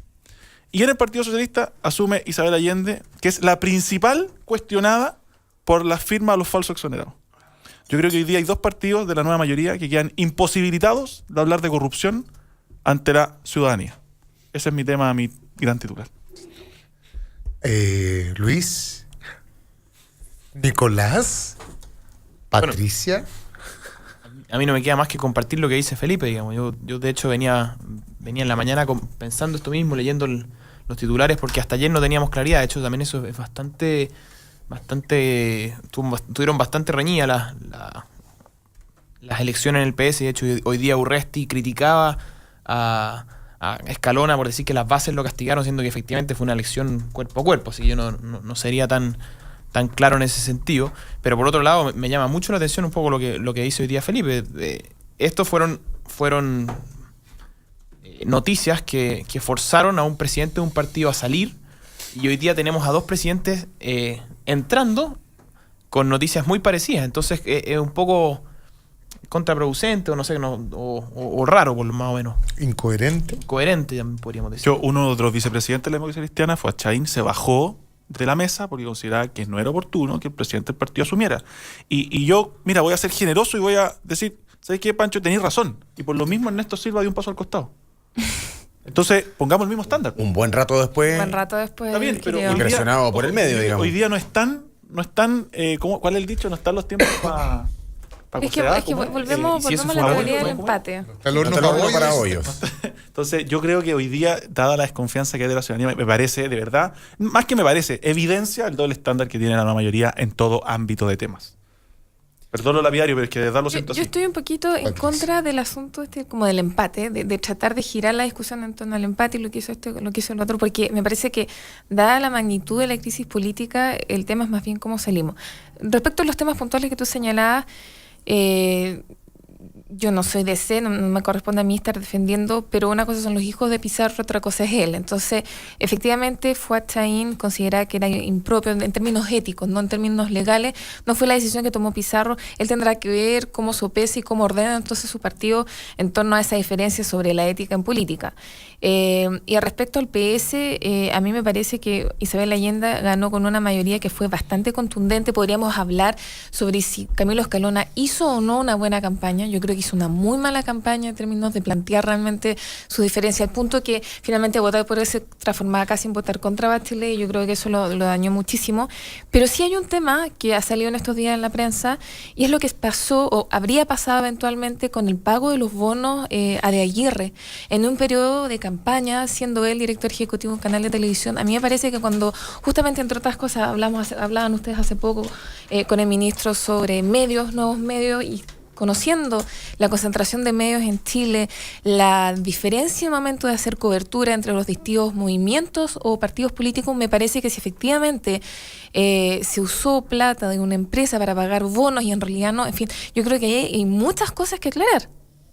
Y ese es un tema que yo quisiera que conversáramos considerando el impacto que tiene en términos de concentración de medios.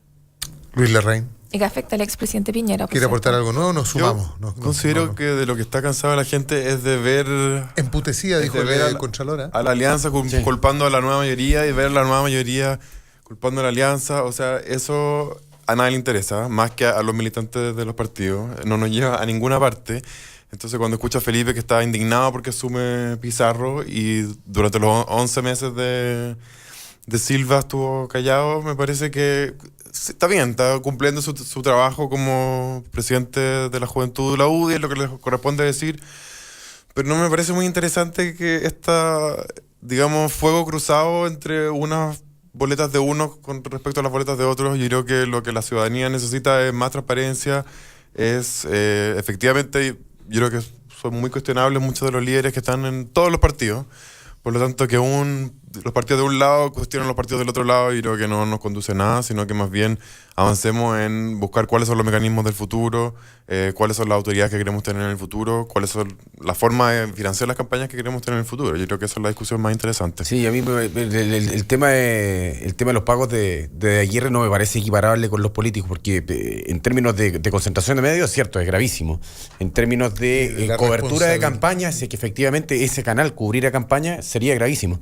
Pero si uno se pone a ver y se pone a revisar los noticieros de televisión, se podrá dar cuenta que la política o sea, no aparece por ninguna, ni en época de campaña, digamos. No, pero en periodísticamente época de campaña- es un noticiero tan básico que suponer que fueron a cubrir más la campaña de Piñera que la de Marco Eso se o que la de demostró. Bachelet. Eso está demostrado, se hicieron estudios en ¿Tú Instituto sabes, Sacatel, tú sabes hicieron- cuántos minutos le dedicaban a la campaña política en televisión?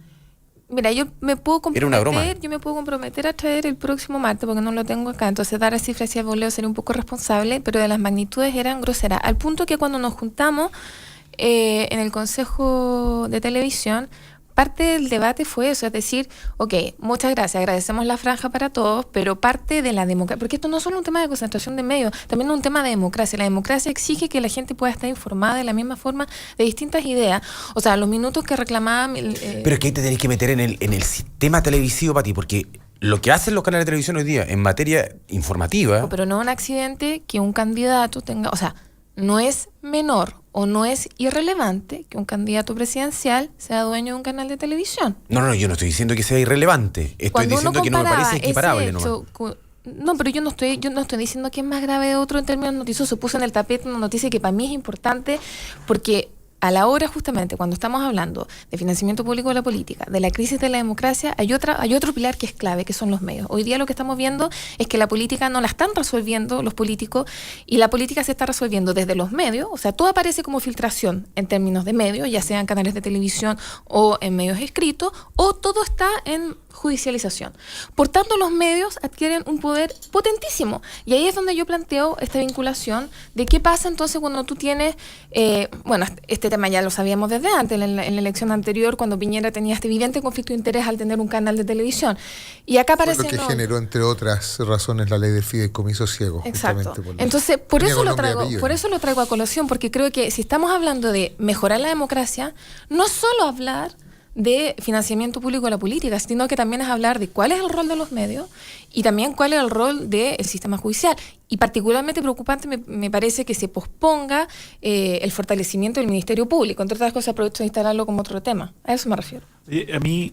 Felipe Cueva. Sí, yo, si bien uno puede comentar este tema porque ha salido en los medios, me parece que es de interés, digamos, de la comunidad, yo creo que también hay que ser cuidadoso y que esto no se convierta en un ataque dirigido a un candidato que está muy bien posicionado, porque uno podría pensar, así como tú estás como sembrando la duda respecto al rol que puede haber jugado el presidente Piñera en su oportunidad con Julio Aguirre, pensar que estos ataques vienen porque al final el único contendor de Meo es Piñera. Marco, le puedes decir también, se llama. Sí, pero es que no nos pongamos tampoco, si Meo, todo el mundo dice Meo, sale Meo los diarios. No, todo el mundo, es cosa de respeto. Marco Enrique Ominami. Gracias. Y yo podría incluso caer en tu lógica y decir, bueno, ¿y qué pasó con los viajes a Salar de Atacama? ¿Qué pasó con la vinculación de Soquimich? ¿Por qué reunirse solo con una minera y no con todas, digamos? Exactamente. Entonces, yo creo que caer en esa lógica y ahí tomando un punto de lo que decía Luis, yo creo que no contribuye. Una cosa no es delito, la otra sí. Yo me puedo explayar sobre eso 20 minutos si quieres. Porque delito no, yo creo que es importante. Hay que hablar de ética, exactamente, y con perspectiva. Los delitos lo ven los tribunales. Yo hablaba un poco digamos, de que haya asumido Jorge Pizarro, que haya asumido Isabel Allende, no como una teoría de empate, porque al final, si lo queréis ver como teoría de empate, yo creo que al final es justo que todos tengamos los mismos estándares. Entonces, si a nosotros se nos cuestionó de una manera porque tal persona podía estar involucrada, perfecto. Entonces, dado que ya se subió ese estándar, respetémoslo todo. Ese es mi punto. ¿Pero cuál es tu estándar? ¿Esperar entonces cuántos meses o irse al tiro? No, pero lo de Ernesto Silva salió en enero, febrero. Sí, pero no salió antes. ¿Estás de acuerdo con el principio de la inocencia? Absolutamente. Por eso no me gusta que se plantee como la duda de que un candidato estuvo privilegiado. No me gusta la forma. Si bien creo que hay que investigarlo porque hay una denuncia, por supuesto, y hay que temas judiciales y hay temas éticos. Exactamente. O sea, a mí no me parece ético recibir plata de un candidato presidencial para pagar bonos. Éticamente me parece súper cuestionable. Tan cuestionable como reunirme en privado con una minera y no con todas. Pero es ilegal también, ojo. No, está bien. Pero a eso voy yo. Apuntemos que la ley la vean los tribunales. Hablemos de ética. Nosotros no estamos para hablar de legalidad acá. Pati, de esa perspectiva, el financiamiento irregular a las campañas políticas tampoco es delito. Ojo con eso. Entonces, por eso yo entiendo el punto de Pancho. Estamos fijando un estándar ético. Porque si empezamos con vamos a hablar de ley, aquí no hay ningún delito. Felipe, ten cuidado al no confundir a los auditores, porque está en lo que la boleta ideológicamente falsa, sí, es un delito. Aporte reservado, aunque tú sepas de dónde viene, pero si es aporte, en teoría no sabes de dónde viene, eso no es delito. Entonces, puede ser falta de ética si es que tú sabes de dónde viene, pero no es delito. Entonces, no confundamos las cosas. Pero boletas ideológicamente falsas, sí, es delito. No es delito. Y te voy a corregir de la siguiente manera, porque en primer lugar, el concepto, y aquí, perdona los 2 minutos, porque el concepto de boleta ideológicamente falsa es algo que no existe. Entonces, en la legislación. La gente de Penta fue a la lo cárcel, que es delito es emitir una boleta con la intención de defraudar al fisco. Y ahí el encargado de probar que la intención de defraudar al fisco es del Ministerio Público. Si yo emito una boleta con la intención de financiar una campaña, mi intención no es defraudar al fisco, es financiar una campaña y eso no es delito, se llama falta. Y eso te lo dice cualquier abogado penalista. Entonces, ojo con lo que estamos diciendo. Y el concepto de boleta ideológicamente falsa no existe. Existen las boletas verdaderas y las boletas falsas, que fue el caso de Guillo Girardi con las boletas de Publicam. Y eso es importante que la ciudadanía la tenga clarísimo. ¿Y lo de Penta? ¿Y lo de Penta? Lo de Penta como empresa, por supuesto que sí, porque es lo que decían un poco los fiscales, que aquí había una maquinaria para defraudar al fisco. La arista política, que se trata distinto, que recién se están formalizando, no es delito. Yo te puedo asegurar que no termina ninguno preso. Sí, por eso, por el juicio es político. Me pregunto, para efectos, claro, de la discusión e incluso de los objetivos que me imagino ustedes se proponen en el ámbito de lo político, centrar la discusión en si es delito o no es delito, probablemente diluye la frontera con algo que nos interesa más, por lo menos a los que nos interesa la actividad política, que es la ética. Yo me pregunto si acaso ustedes recuerdan en los años recientes algún gesto de asumir la responsabilidad política que a ustedes les haya llamado la atención, que uno pueda decir, ¿sabes qué? Lo que hizo tal o cual persona, o cómo se manejó tal o cual situación. Puede ser una institución, una organización, una persona, un grupo de personas, que uno diga, ¿sabe qué? Esto me parece que es un estándar que debiera ser emulado por quienes se dedican a la política. ¿En Chile, una especie de nunca más? En Chile. Yo me acuerdo, ¿sabéis qué? Yo me acuerdo la inscripción de los candidatos a destiempo, De la DC. de la democracia cristiana. Estamos hablando de muchos años de democracia. 2000. El año 2000, cuando hubo una mala inscripción de candidatos, al día Cambiaron siguiente, me parece que fue hicieron Ormazábal, ¿no? Hicieron una Ormazábal, Ormazábal, presidente de la DC. Ormazábal presentó, se arregló el tema, digamos, se arregló el tema, quiero decir, en una el mañana. Parlamento, de tal manera, en una mañana, pero me refiero a la manera de asumir responsabilidades. Yo pongo ese caso en la mesa y yo me acuerdo, y el hombre renunció. Sí. Y renunció a la presidencia de la democracia cristiana asumiendo un error. Un error. Uno dice, cometí un error, pero acto seguido. Claro. Y ojo que se había solucionado. Renuncia. O sea, él podría y se había solucionado, podría haber navegado. Mire, un error lo cometemos todos. Importante decir que fue Pablo Longueira el artífice de esa solución. Dicho sea de paso. Yo creo que a mí me llama la atención como dos cosas. ¿Cuál Fíjate. es el estándar Yo estaba pensando este fin de semana en que hay como. Yo creo que la Concertación perdió una ocasión de hacer un real análisis de por qué perdió el 2009. Pero fíjate que hace poco yo leí una entrevista a Camilo Escalona, donde él mismo, quien, entre otras cosas, decía que a Marco Enrique Dominami lo financiaba Julio Ponce Lerú, y que Julio Ponce Lerú más o menos era el responsable del quiebre de la Concertación en 2009. Sí. Pero consultado, una locura total. Pero dentro de la respuesta que daba, además, decía, no hemos hecho el análisis. Sí, era como contradictorio. No hemos hecho el análisis de por qué perdimos el gobierno el año 2009, y es muy curioso para quien pretende ser, o pretendía en ese momento ser presidente del Partido Socialista, porque uno esperaría que se haga, o sea, si te dedicáis a esto, entendamos por qué no, o por lo menos, digamos. Es que yo creo que es algo sistémico a lo que está pasando hoy en día en Chile en la política, es decir, porque eso tampoco ha pasado en la Alianza. Es verdad que cuando la Concertación perdió, al menos yo antes no estaba para nada interesada en la política, ahí fue la primera vez, ya se lo he comentado, que voté. Y yo sí pensé que iba a haber un proceso así como de análisis profundísimo, pero en realidad yo siento que no lo hubo. Se creó la nueva mayoría, pero la nueva mayoría no sé si existe coherencia ideológica, si no existiría tanto debate entre el Estado subsidiario y el Estado de Derecho garantizado. Y de alguna forma pasa un poco lo mismo también con la Alianza. Yo no sé si la Alianza en este periodo está utilizando eso como para realmente hacer un análisis profundo. Bueno, también han venido todos los temas de escándalo financiero, pero me refiero a qué es lo que pasó con Pinochet, cuáles son las libertades, qué entendemos por una derecha liberal o no. O sea, siento que es hora de que tanto la centroizquierda como la centroderecha se actualicen en sus ideologías y cuál es la oferta que le hacen al país, porque si no, no podemos vivir francamente del casi duopolio político del pasado en función del binominal, y que está muy radicado en lo que pasó en 73. Eso es agotador. O ahora mismo también estar tan absolutamente pendientes, pero del más mínimo detalle en lo que a estos casos de corrupción respecta. Y creo que es importante, no le quiero restar la importancia, pero también, y decir desvía es como restar la importancia. Está olvidado lo importante por lo urgente. Es que sabéis que además probablemente, yo creo que va a despejar mucho. No sé qué expectativas tienen ustedes con si tienen alguna, digamos, con el informe anticorrupción. Se conoce hoy, ¿no? Es que, pero hay que conocerlo. Se va a conocer esta noche a las 9 de la noche en Cadena Nacional, la Presidenta de la República. Yo tengo sentimientos encontrados, pero no sé si vamos a pausa o... buena idea. Vamos a una... Pati Morales, la conductora. Muy bien. Sí, cómo no. Sí, me gustaría que me dieras unos minutos. Sí, pues vamos para la pausa. No me atreví a seguir hablando. Clarito, así de claro.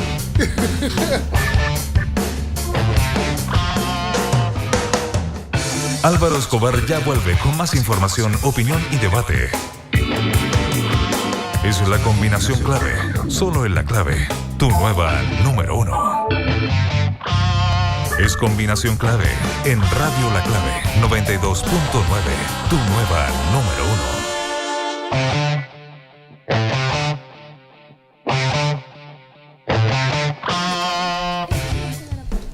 1. Usted va Pues siga el programa. Pues. Ya estamos de vuelta.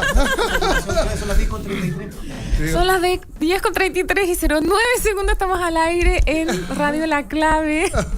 Muy Me ha bien. tocado la tortura. En combinación clave. En combinación clave, perdón. En combinación clave. Se estaba especulando aquí durante el corte las razones del atraso, del retraso o de la postergación sucesiva en la entrega de las conclusiones del informe y las medidas en concreta del informe anticorrupción, informe Engel. Estaba presupuestado en principio para el día jueves, luego se habló del día viernes. Domingo.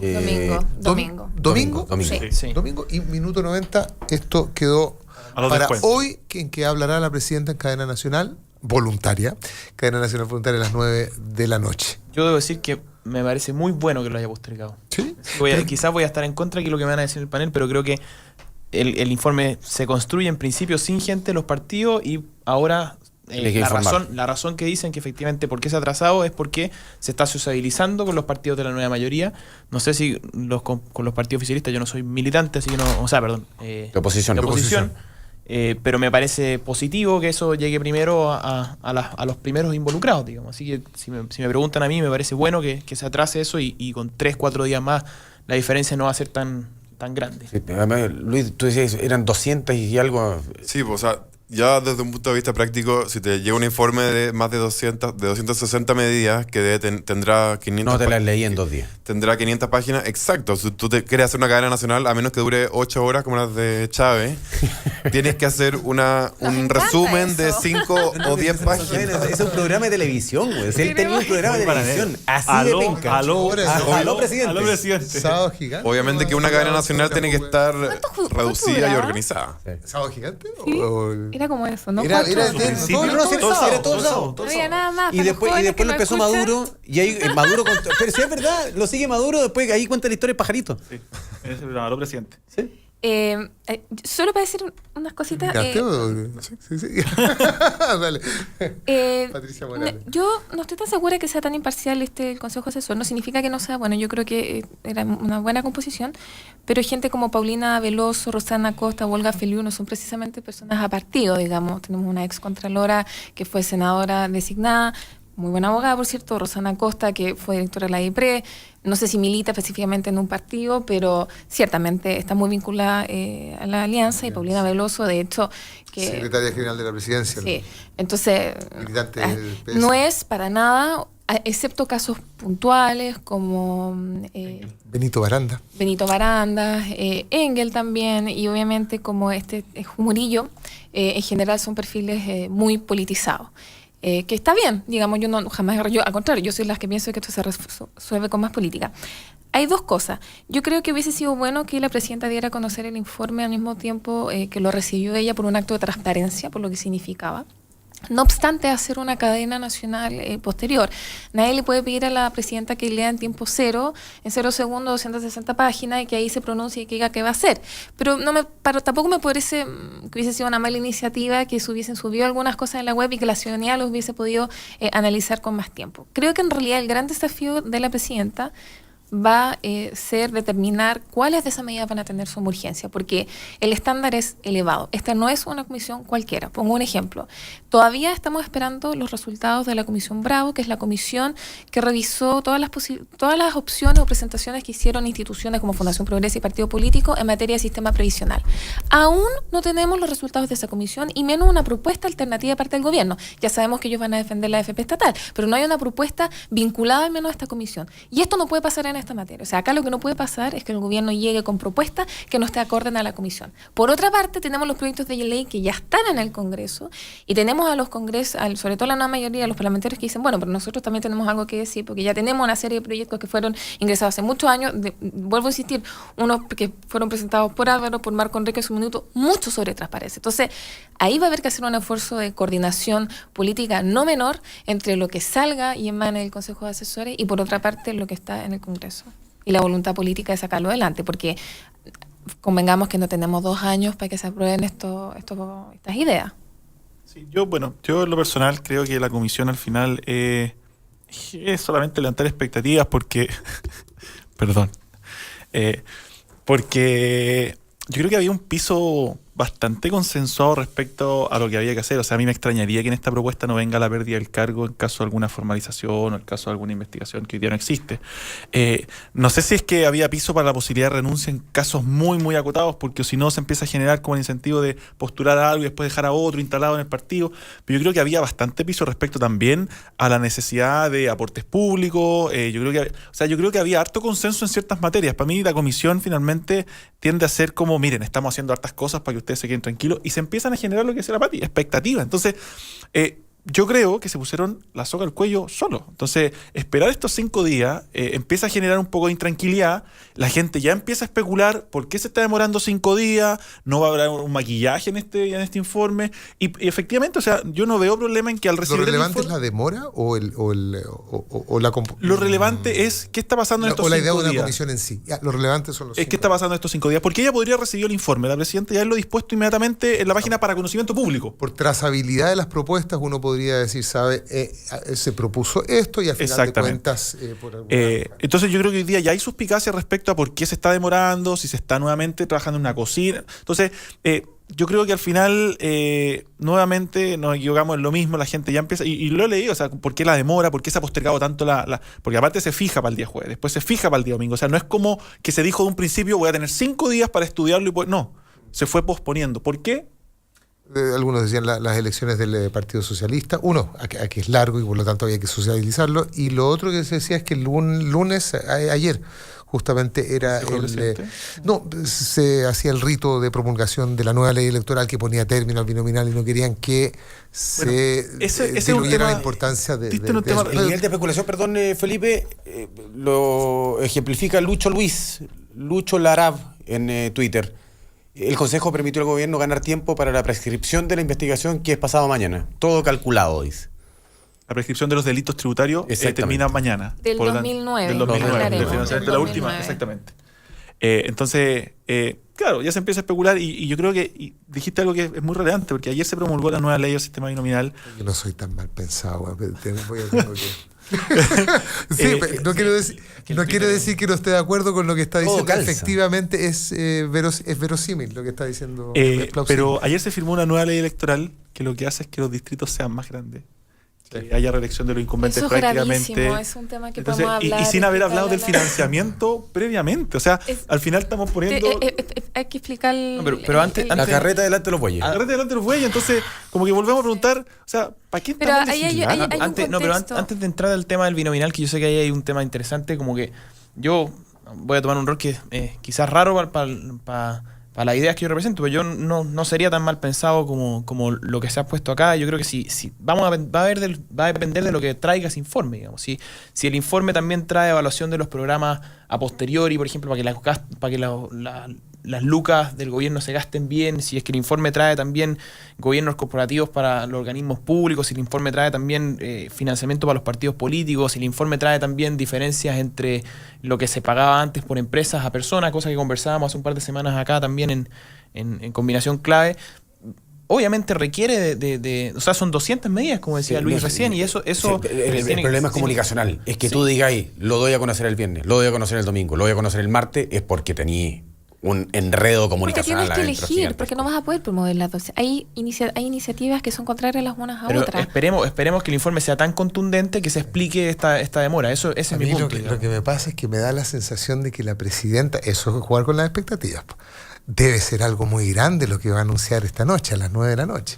Esa es la sensación que me da. Pero ese es el optimista que uno lleva. De verdad que sí. Yo digo, bueno, si se va a mandar una pregunta y es que yo entiendo que el Consejo Asesor entrega un informe que recopila toda la información que le llegó a él, es decir, todas las sugerencias y propuestas que le entregaron. Pero traducido en 21 ítems.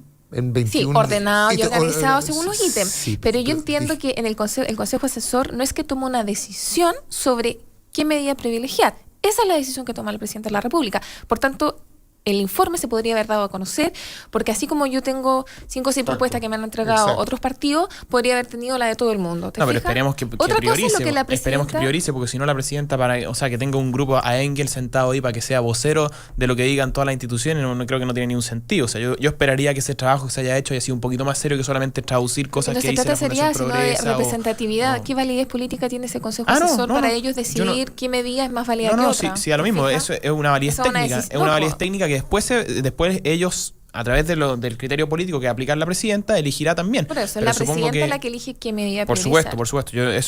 La potestad está en la presidenta, digamos. Pero lo que se esperaría es que el Consejo elabore un informe técnico y pueda colaborar a la presidenta. Porque si la presidenta le llega a un molido de 10.000 propuestas, ¿qué sentido tiene que se haya constituido un Consejo Asesor? Mejor que llegaran directamente al correo electrónico nomás. ¿Cuáles son las medidas favoritas de la UDI, Felipe Cueva? Mira, ¿Cuál es la que no- la UDI quiere con convicción, pasión y entusiasmo? Que diga, que el Consejo Asesor diga... no me atrevería a hablar por la UDI, pero yo creo que es importante.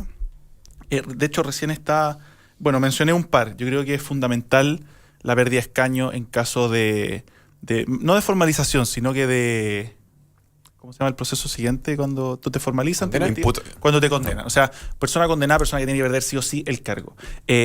Para mí, fundamentalmente, un CERVEL realmente con atribuciones de fiscalización. ¿Y por qué? Porque lo he mencionado en varias oportunidades. Acá no se habla nada, en este tema no se ha hablado de la injerencia de los municipios en las campañas. Usted lo Que ha mencionado. Lo he mencionado porque para mí es una banderita de lucha. O sea, yo vi como municipios operaban para ciertos candidatos. No quiero hablar de recursos destinados porque sería irresponsable, pero sí vi como funcionarios municipales bajaban propaganda de un determinado candidato y no de otro. Y eso no cambia ahora con los distritos más grandes. No, al contrario. Al contrario, yo creo que podría potenciarlo. agudizarse. Y de hecho la pelea por las capitales provinciales y regionales va a ser más descabellada porque ahí se juega gran parte de la elección. O sea, te voy a poner el ejemplo. En el nuevo distrito que antes era 10, 11 y 12, que ahora es el nuevo 6, donde yo fui candidato en uno, que era el 11, hoy día Quillota, Villa Alemana y Quilpué concentran más del 40% de los votos. Entonces, ¿a qué te irá a meter a Santa María que tiene el 2% de los votos? Entonces, esos 3 municipios empiezan a jugar un rol clave. ¿Están conmigo o están contra mí? Entonces, yo puse el ejemplo del lanzamiento de la campaña de la presidenta Michelle Bachelet en marzo del 2013, en la comuna del Bosque, cuando no había ley electoral ni financiamiento. ¿Con qué se pagó ese evento? Nadie se pregunta esas cosas. Entonces, yo creo que si es que aquí el día el CERVEL no tiene competencia, no solamente la elección, sino que posterior, que la prescripción no sea un año, sino que sea mucho más larga, con independencia. Ojalá un comité, digamos, no quiero decir como cuoteo, pero con un comité de personas que hayan que entiendan cómo funciona, las campañas. Para mí al final la ley no propone nada. O sea, yo creo que gran parte de las expectativas mías están en fortalecimiento del CERVEL como un organismo autónomo y ojalá con competencias reales, porque, perdón que me extienda, pero es otro tema que a mí me preocupa. Uno veía las rendiciones de los candidatos, 60 millones en distritos que eran monstruosos, con campañas millonarias, porque lo único que veía era gigantografía, y yo pongo siempre el mismo ejemplo. ¿La rebaja en el costo de las campañas también te parece medular? Me parece que Se habla de la importante. mitad. Me parece que es importante porque al final te está obligando, y dado que la sociedad civil no fue inteligente, el Estado te está obligando a reinventar la forma de hacer campaña. O sea, si no podemos seguir pegando palomas. O sea, yo creo que al final tenemos que buscar un mecanismo. Tapar la calle. Pero es contraproducente con el crecimiento de los distritos. Porque ¿qué posibilidad tengo yo, tiene Nicolás, tiene la Pati o el mismo Lucho, de competir con un diputado en particular en una zona que ya lo conocen, que tiene asignaciones, que tiene oficinas parlamentarias, que tiene chofer, que tiene viaje? No hay ninguna. ¿Alguno de ustedes va a ser candidato a algo en la próxima elección? ¿Luis Larraín? ¿Nicolás León? ¿No? ¿Existe el interés? ¿Existen las ganas? Patricia, ¿Y para qué si no podéis? No está definido todavía, no estamos pensando en la elección No. parlamentaria, dices tú, o en la municipal. ¿O en la municipal? Sí, eventualmente, sí, en la 2016.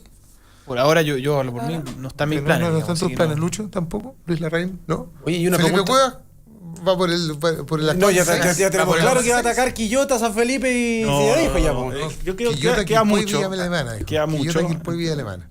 No, primero Villa Alemana. Villa Alemana, Quilpué, Y no va a ser candidato otra y después San Felipe, No, Los sí va a Ángeles, ser así. candidato por allá, No, yo creo que queda harto Vamos a todavía. tener que andarlo laseando para que hay venga combinación clave. Pero ¿sabes que es válida la pregunta del Álvaro respecto de lo que pasa acá en la mesa y para extrapolarlo a lo que ocurre en la política nacional? ¿Tiene sentido ser candidato con la nueva ley, tener candidatos para ustedes? A ver. ¿Tiene algún sentido? ¿Van a poder competirle palmo a palmo al duopolio o, qué sé yo, en el caso de las minorías? Nosotros ¿Tienen fuimos- alguna posibilidad real de ser electos? Nosotros fuimos muy críticos con el proyecto de ley que en su minuto llevaba adelante el ministro Peñalillo por 2 razones. Primero que nada, porque nos parecía que era irresponsable en ese minuto reformular el distritaje, lo que se traduce, tal cual tú decías, los distritos, para que la gente sepa. Ahora un candidato tiene que recorrer un territorio muchísimo más amplio sin que se conversara simultáneamente el financiamiento de la política. Porque cuando uno es un partido chico como nosotros, el Partido Progresista, que es el único partido nacional nuevo creado finalmente desde el regreso a la democracia, Partido Nacional me refiero, sabe la... Perdón, ayer se inscribió Viva la Patria. Sí, Por la Patria. Partido El nuevo pinochetista. partido... Perdón, pero Bueno, no Partido entonces, Nacional, ¿no? entonces con Partido más Nacional. orgullo, soy partido en todas las regiones. Sí, sí, ¿No sí, puede sí, sí, estar no, ese Partido legalizado Todas las en todas regiones, sí, regiones? el pinochetismo debe ser el 10% en Chile. Tienen cobertura nacional, po. Qué horror. Bueno, ¿Por lo qué? respeto, Por la patria, pero... por la patria. Por la patria. Y Están los eso de- significa que en su declaración de... Bueno, este es un tema a reflexionar. ¿Es razonable que el CERVEL acepte que en su declaración... Porque cuando tú creas un partido nacional, tienes que Declaración de escribir, principio. tienes que tener una declaración, gracias Álvaro, de principio. Sí. ¿Es razonable pensar que el CERVEL acepte la creación de un partido cuya declaración de principio, en este caso uno podría sospechar que se declaran como herederos del pinochetismo? O sea, ¿Sucedería eso en no Alemania he leído con un mucho, partido pero- nazi? Yo creo que no sucedería. Yo creo que de hecho sería Pero, considerado... Yo no sé pero si si hay, eso- po. En Europa hay partidos, partidos nazis. nazis. Derechamente nazis. Sí, pero Grecia- no puede En Grecia hay poner- representantes no puede- nazis en el Congreso. no puede- pero en Alemania tú no puedes establecer en tu declaración de principios eso, porque es considerado un delito el revisionismo. Ahora, yo entiendo que ellos se definen, por lo que leí ayer en la nota que salió, porque tampoco salió, no tuvo tanta cobertura, es como que se definían como patriotas. Como yo creo que va a ser algo muy nacionalista, con una mirada un poco de libre mercado, digamos. Va a ser, yo creo, la extrema derecha, porque no creo que diga en su declaración de principio... Somos de centro amamos o derecha. Pinochet. Claro, ni tampoco somos de centro, ni creemos en el Estado... No. Partido Orden Republicano Mi Patria. Partido Orden Republicano Así Mi como Patria. Patria y Libertad un poco. Algo así. Es como Y- la versión y- 3.0. Quizás la U creo está que en el- contenta porque ya no va a ser partido más. En el, himno- en el himno- derecha. en el himno del partido lo primero que dice es señores. Nuestro partido es una entidad patriótica, libertaria, valórica e integradora para todos los ciudadanos de la República, particularmente de los chilenos. Por Mi Patria tiene como fundamento básico el interés de generar un conjunto de condiciones sociales que permitan la mayor realización espiritual y material de los chilenos. Hicieron copy-paste de la Constitución. La Constitución. Sí. Bueno, ahí está. Buscamos el desarrollo y el progreso de la nación, como asimismo Son la partido estabilidad nacional política. porque lo estoy buscando en el CERVEL a ver si Buscamos sin realmente- descanso un desarrollo industrial. Ah, no descansan. No, ahí estamos mal. No, perdona, disculpa. Buscamos sin descanso un desarrollo industrial, social y económico como pilar básico de una sociedad educada y con justicia social como norte. La economía debe estar al servicio del ciudadano, dice. Disculpe, estoy picoteando la declaración de principios. Ustedes la pueden encontrar en pormipatria.cl. Ahí está este partido denominado Orden Republicano. Perdón, pero no es un partido constituido según el CERVEL. ¿En serio? Quizás Pues no han ayer se actualizado la inscribieron. página. Está el partido el PRI, Renovación Nacional, el Partido Demócrata Cristiano, Partido por la Democracia, la UDI, el Partido Socialista, Partido Radical, Partido Comunista, Partido Humanista, Estaba Hay pensando. varios. Partido Más, por el Partido medio. Ecologista Verde, el Pero el Partido MAS Progresista. perdió la calidad, viste, no está actualizado. El MAS perdió la calidad de partido en la última elección. No, Por eso se junta Navarro con Soria, y para generar un nuevo referente. Y Partido Igualdad. Y acá Igualdad sale, también desapareció, que era el de la Sí, Roxana po. Miranda. No está y actualizada la acá página. sale en los partidos en formación. ¿Dice la página del CERVEL? ¿Sí? Que no está actualizada. Partido Hay que decir la formación. F4. ¿eh? No, tampoco. Partidos en trámite. Sí, está Combinación clave es Mira, una segunda denuncia. Igualdad, sobre los Partido problemas. Evolución Política y Poder. Orden y Patria, puede ser ese, ¿no? Poder. Tampoco, ¿no? ¿Dónde escuchaste esa información? No, pero si salió en la noticia es que se habían inscrito como partido político. Sí. Y ahí hay un tema. Ah, ojo. Puede ser salió el regional, fin de semana. puede ser regional. No. Entiendo que se inscribió el fin de semana a nivel nacional. Sí. Es un movimiento encabezado por uno de los nietos de Pinochet. Exactamente. Sí. Ahora, yo quería decir algo que a raíz de eso mismo, y que lo que decía la Pati, si es que es regional o nacional, ahí yo creo que también hay que corregir algo. La exigencia. Pero La es que déjame- exigencia. a eso iba. Ya. Pati. La reforma de Peñalillo Ahí vamos, ¿no es cierto? Exacto, así Ya, íbamos. tómate tu tiempo, Pati. es que Retoma la idea. era muy importante terminar con el sistema binominal por todas las razones de representatividad y daño a la democracia. Pero eso significaba hacer un ejercicio cero sobre qué era lo que era el financiamiento de la política, porque todos sabíamos que en su minuto cuando se planteó terminar con el binominal, haciendo aumentar el número de diputados a 150, pero aumentando el tamaño del distrito, aumenta la barrera de entrada. Y aumentar la barrera de entrada significa aumenta la necesidad de dinero que tiene un outsider o un candidato emergente que nadie lo conoce, porque a nosotros nadie nos conoce, seamos honestos, para poder competir. Entonces eso es tremendo, porque obviamente lo más probable que suceda es que quienes ya tienen sus escaños ocupados vuelvan a salir reelectos la próxima vez. O sea, ese gallo cuelga 2 fotos y gana. Exacto, cuelga 2 fotos. En cambio nosotros necesitamos muchísimo más dinero en un contexto de muchísima más restricción a acceso a dinero y más necesidad de dinero porque se necesita cubrir mayores espacios. Entonces, evidentemente que al haber final binominal, los partidos nacionales como el PRO, nosotros creemos que vamos a tener algunos diputados que antes no teníamos y no va a volver a pasar lo que pasó con Marisela Santibáñez porque el porcentaje que se requiere es menor. Pero igual, el número de votos sigue siendo tan alto. No fue discutido el redistritaje, no se entiende bien a quién favorece, a quién no. Y a mí me parece en general una mala iniciativa el que se haya hecho un redistritaje sin discutirlo, sobre todo si vamos a tener pocos meses después todo este escándalo financiero y al final la discusión sobre el financiamiento público de la política. Hoy día no se sabe a ciencia cierta si esto va a mejorar la representatividad o no.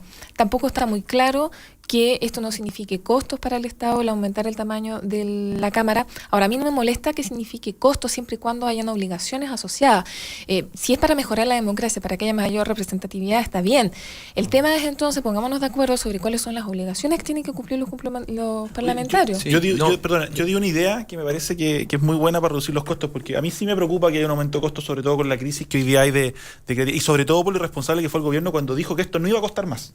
Porque esto fue un mensaje del gobierno que esto no iba a costar más y eso es falso. ¿Sí? Era por donde se con mirara, la plata de los designados, pero los designados están solamente en el Senado, estamos aumentando una cantidad importante de diputados. Es un insulto a la inteligencia decir que efectivamente va a costar más. Entonces, yo la otra vez propuse, y que creo que se solucionan muchos temas a la vez, que no existan las oficinas parlamentarias de los diputados, que hayan oficinas parlamentarias del Congreso.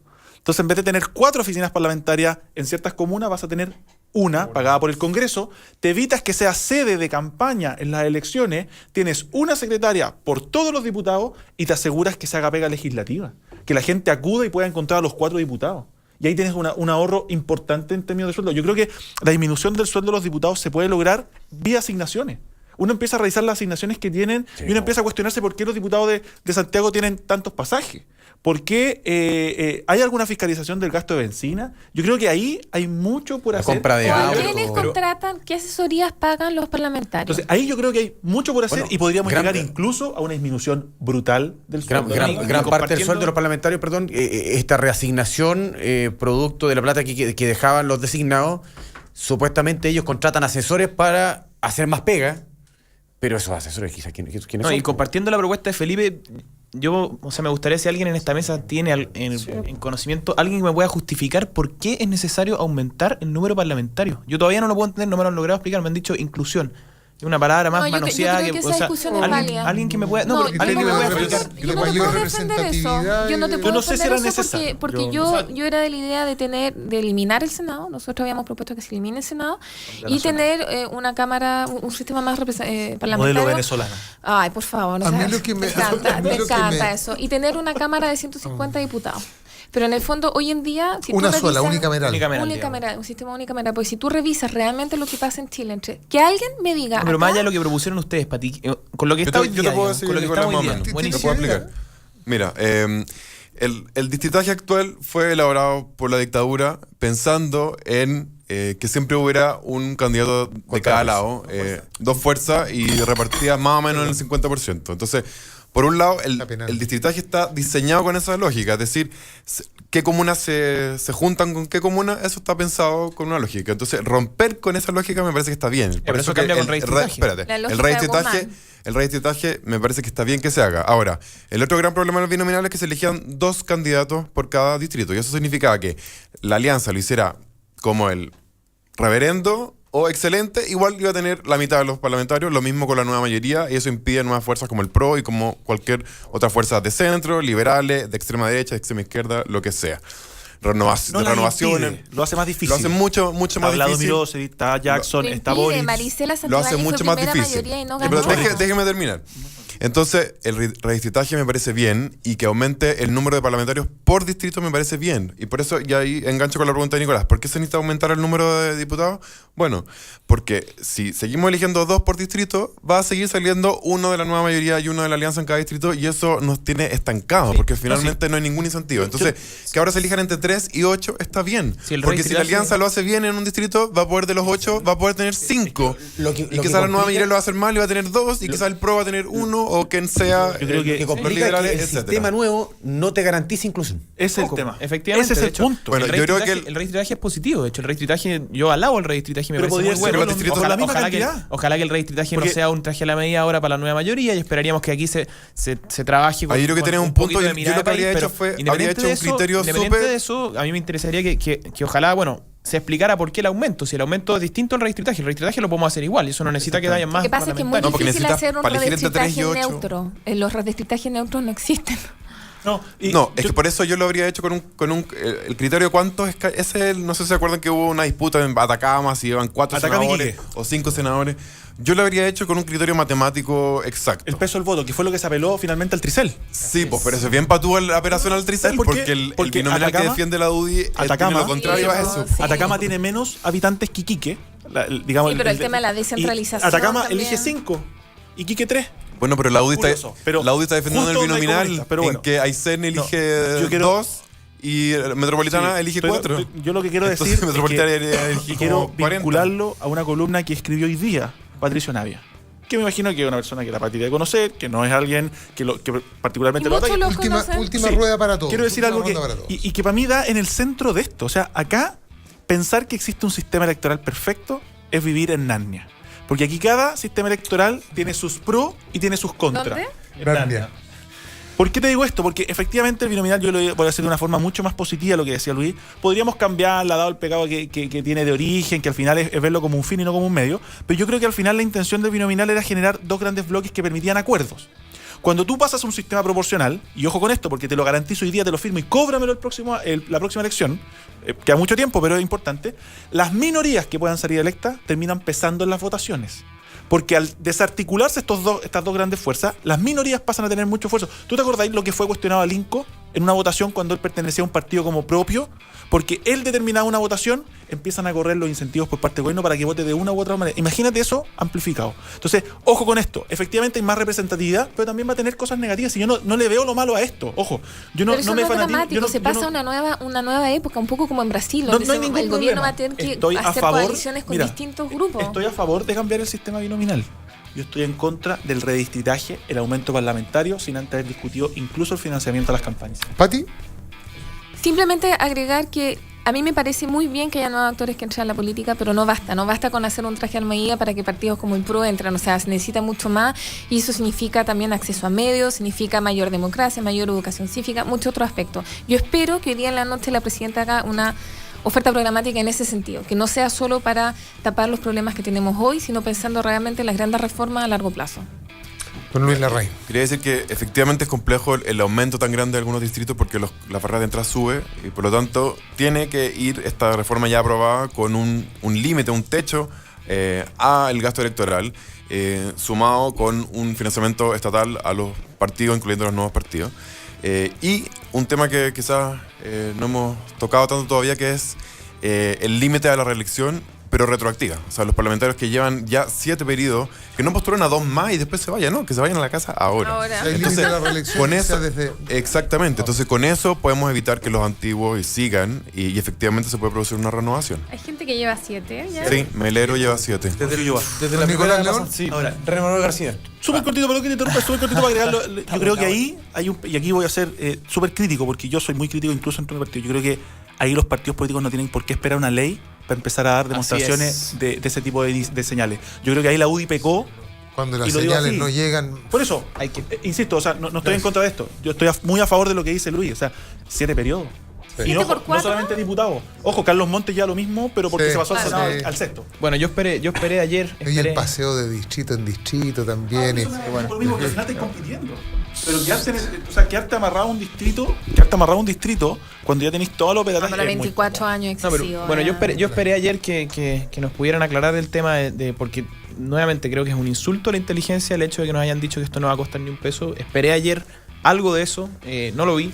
Peñalillo dio una explicación muy vaga respecto de lo que les decía yo recién, eliminación la plata de de los los designados. Iba los para allá. vitalicios. Segundo, esperé, bueno, el tema del redistritaje a mí me parece sensacional, creo que está bien, eso es importante. De hecho, se debieran, esto no es solamente acá, en Australia, por ejemplo, cada vez que hay una elección, se cita al CERVEL a reformular tanto los distritos, bueno, un poco parecido a lo que pasa en Estados Unidos, pero tanto los distritos como todo el sistema en general para ir perfeccionando las elecciones y todo este tipo de problemas. Entonces, yo esperaría que eso se hiciera y bueno, no ahora, no esperemos a una crisis, porque si no, tenemos que estar esperando cada 7 años cuando la cuestión explota para darnos cuenta de la cantidad de problemas. O sea, deberíamos investigarlo siempre y ser proactivo. Por eso yo estoy muy de acuerdo con lo que decía Felipe, que empoderar un poco más al CERVEL.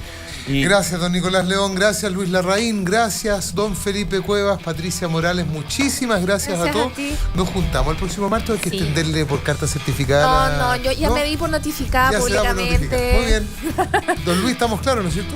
Luis. Clarísimo. Bueno, y con Enclave Deportiva, 1:30. 1:30 de la tarde con Francisco Guirús. Pobre Católica. Hasta Nos vemos. mañana. Si quieren llamar por teléfono también, aquí va a haber un panel que va a estar discutiendo justamente las propuestas. Eso va a que estar bueno. Vamos a escuchar de la presidenta esta noche a las 9 por Cadena Nacional. ¿Sí? Así que si quieren Esperemos que no se sacar por corra. teléfono. Claro, Adiós. Chao, chao. Chao, gracias. En la 92.9 fueron 2 horas de información, opinión y debate. Combinación clave junto a Álvaro Escobar. Mañana volvemos para seguir desmenuzando la contingencia con los temas que nadie toca, pero que a ti te interesan. Combinación clave, solo en la clave 92.9, tu nueva número 1. Somos la clave 92.9.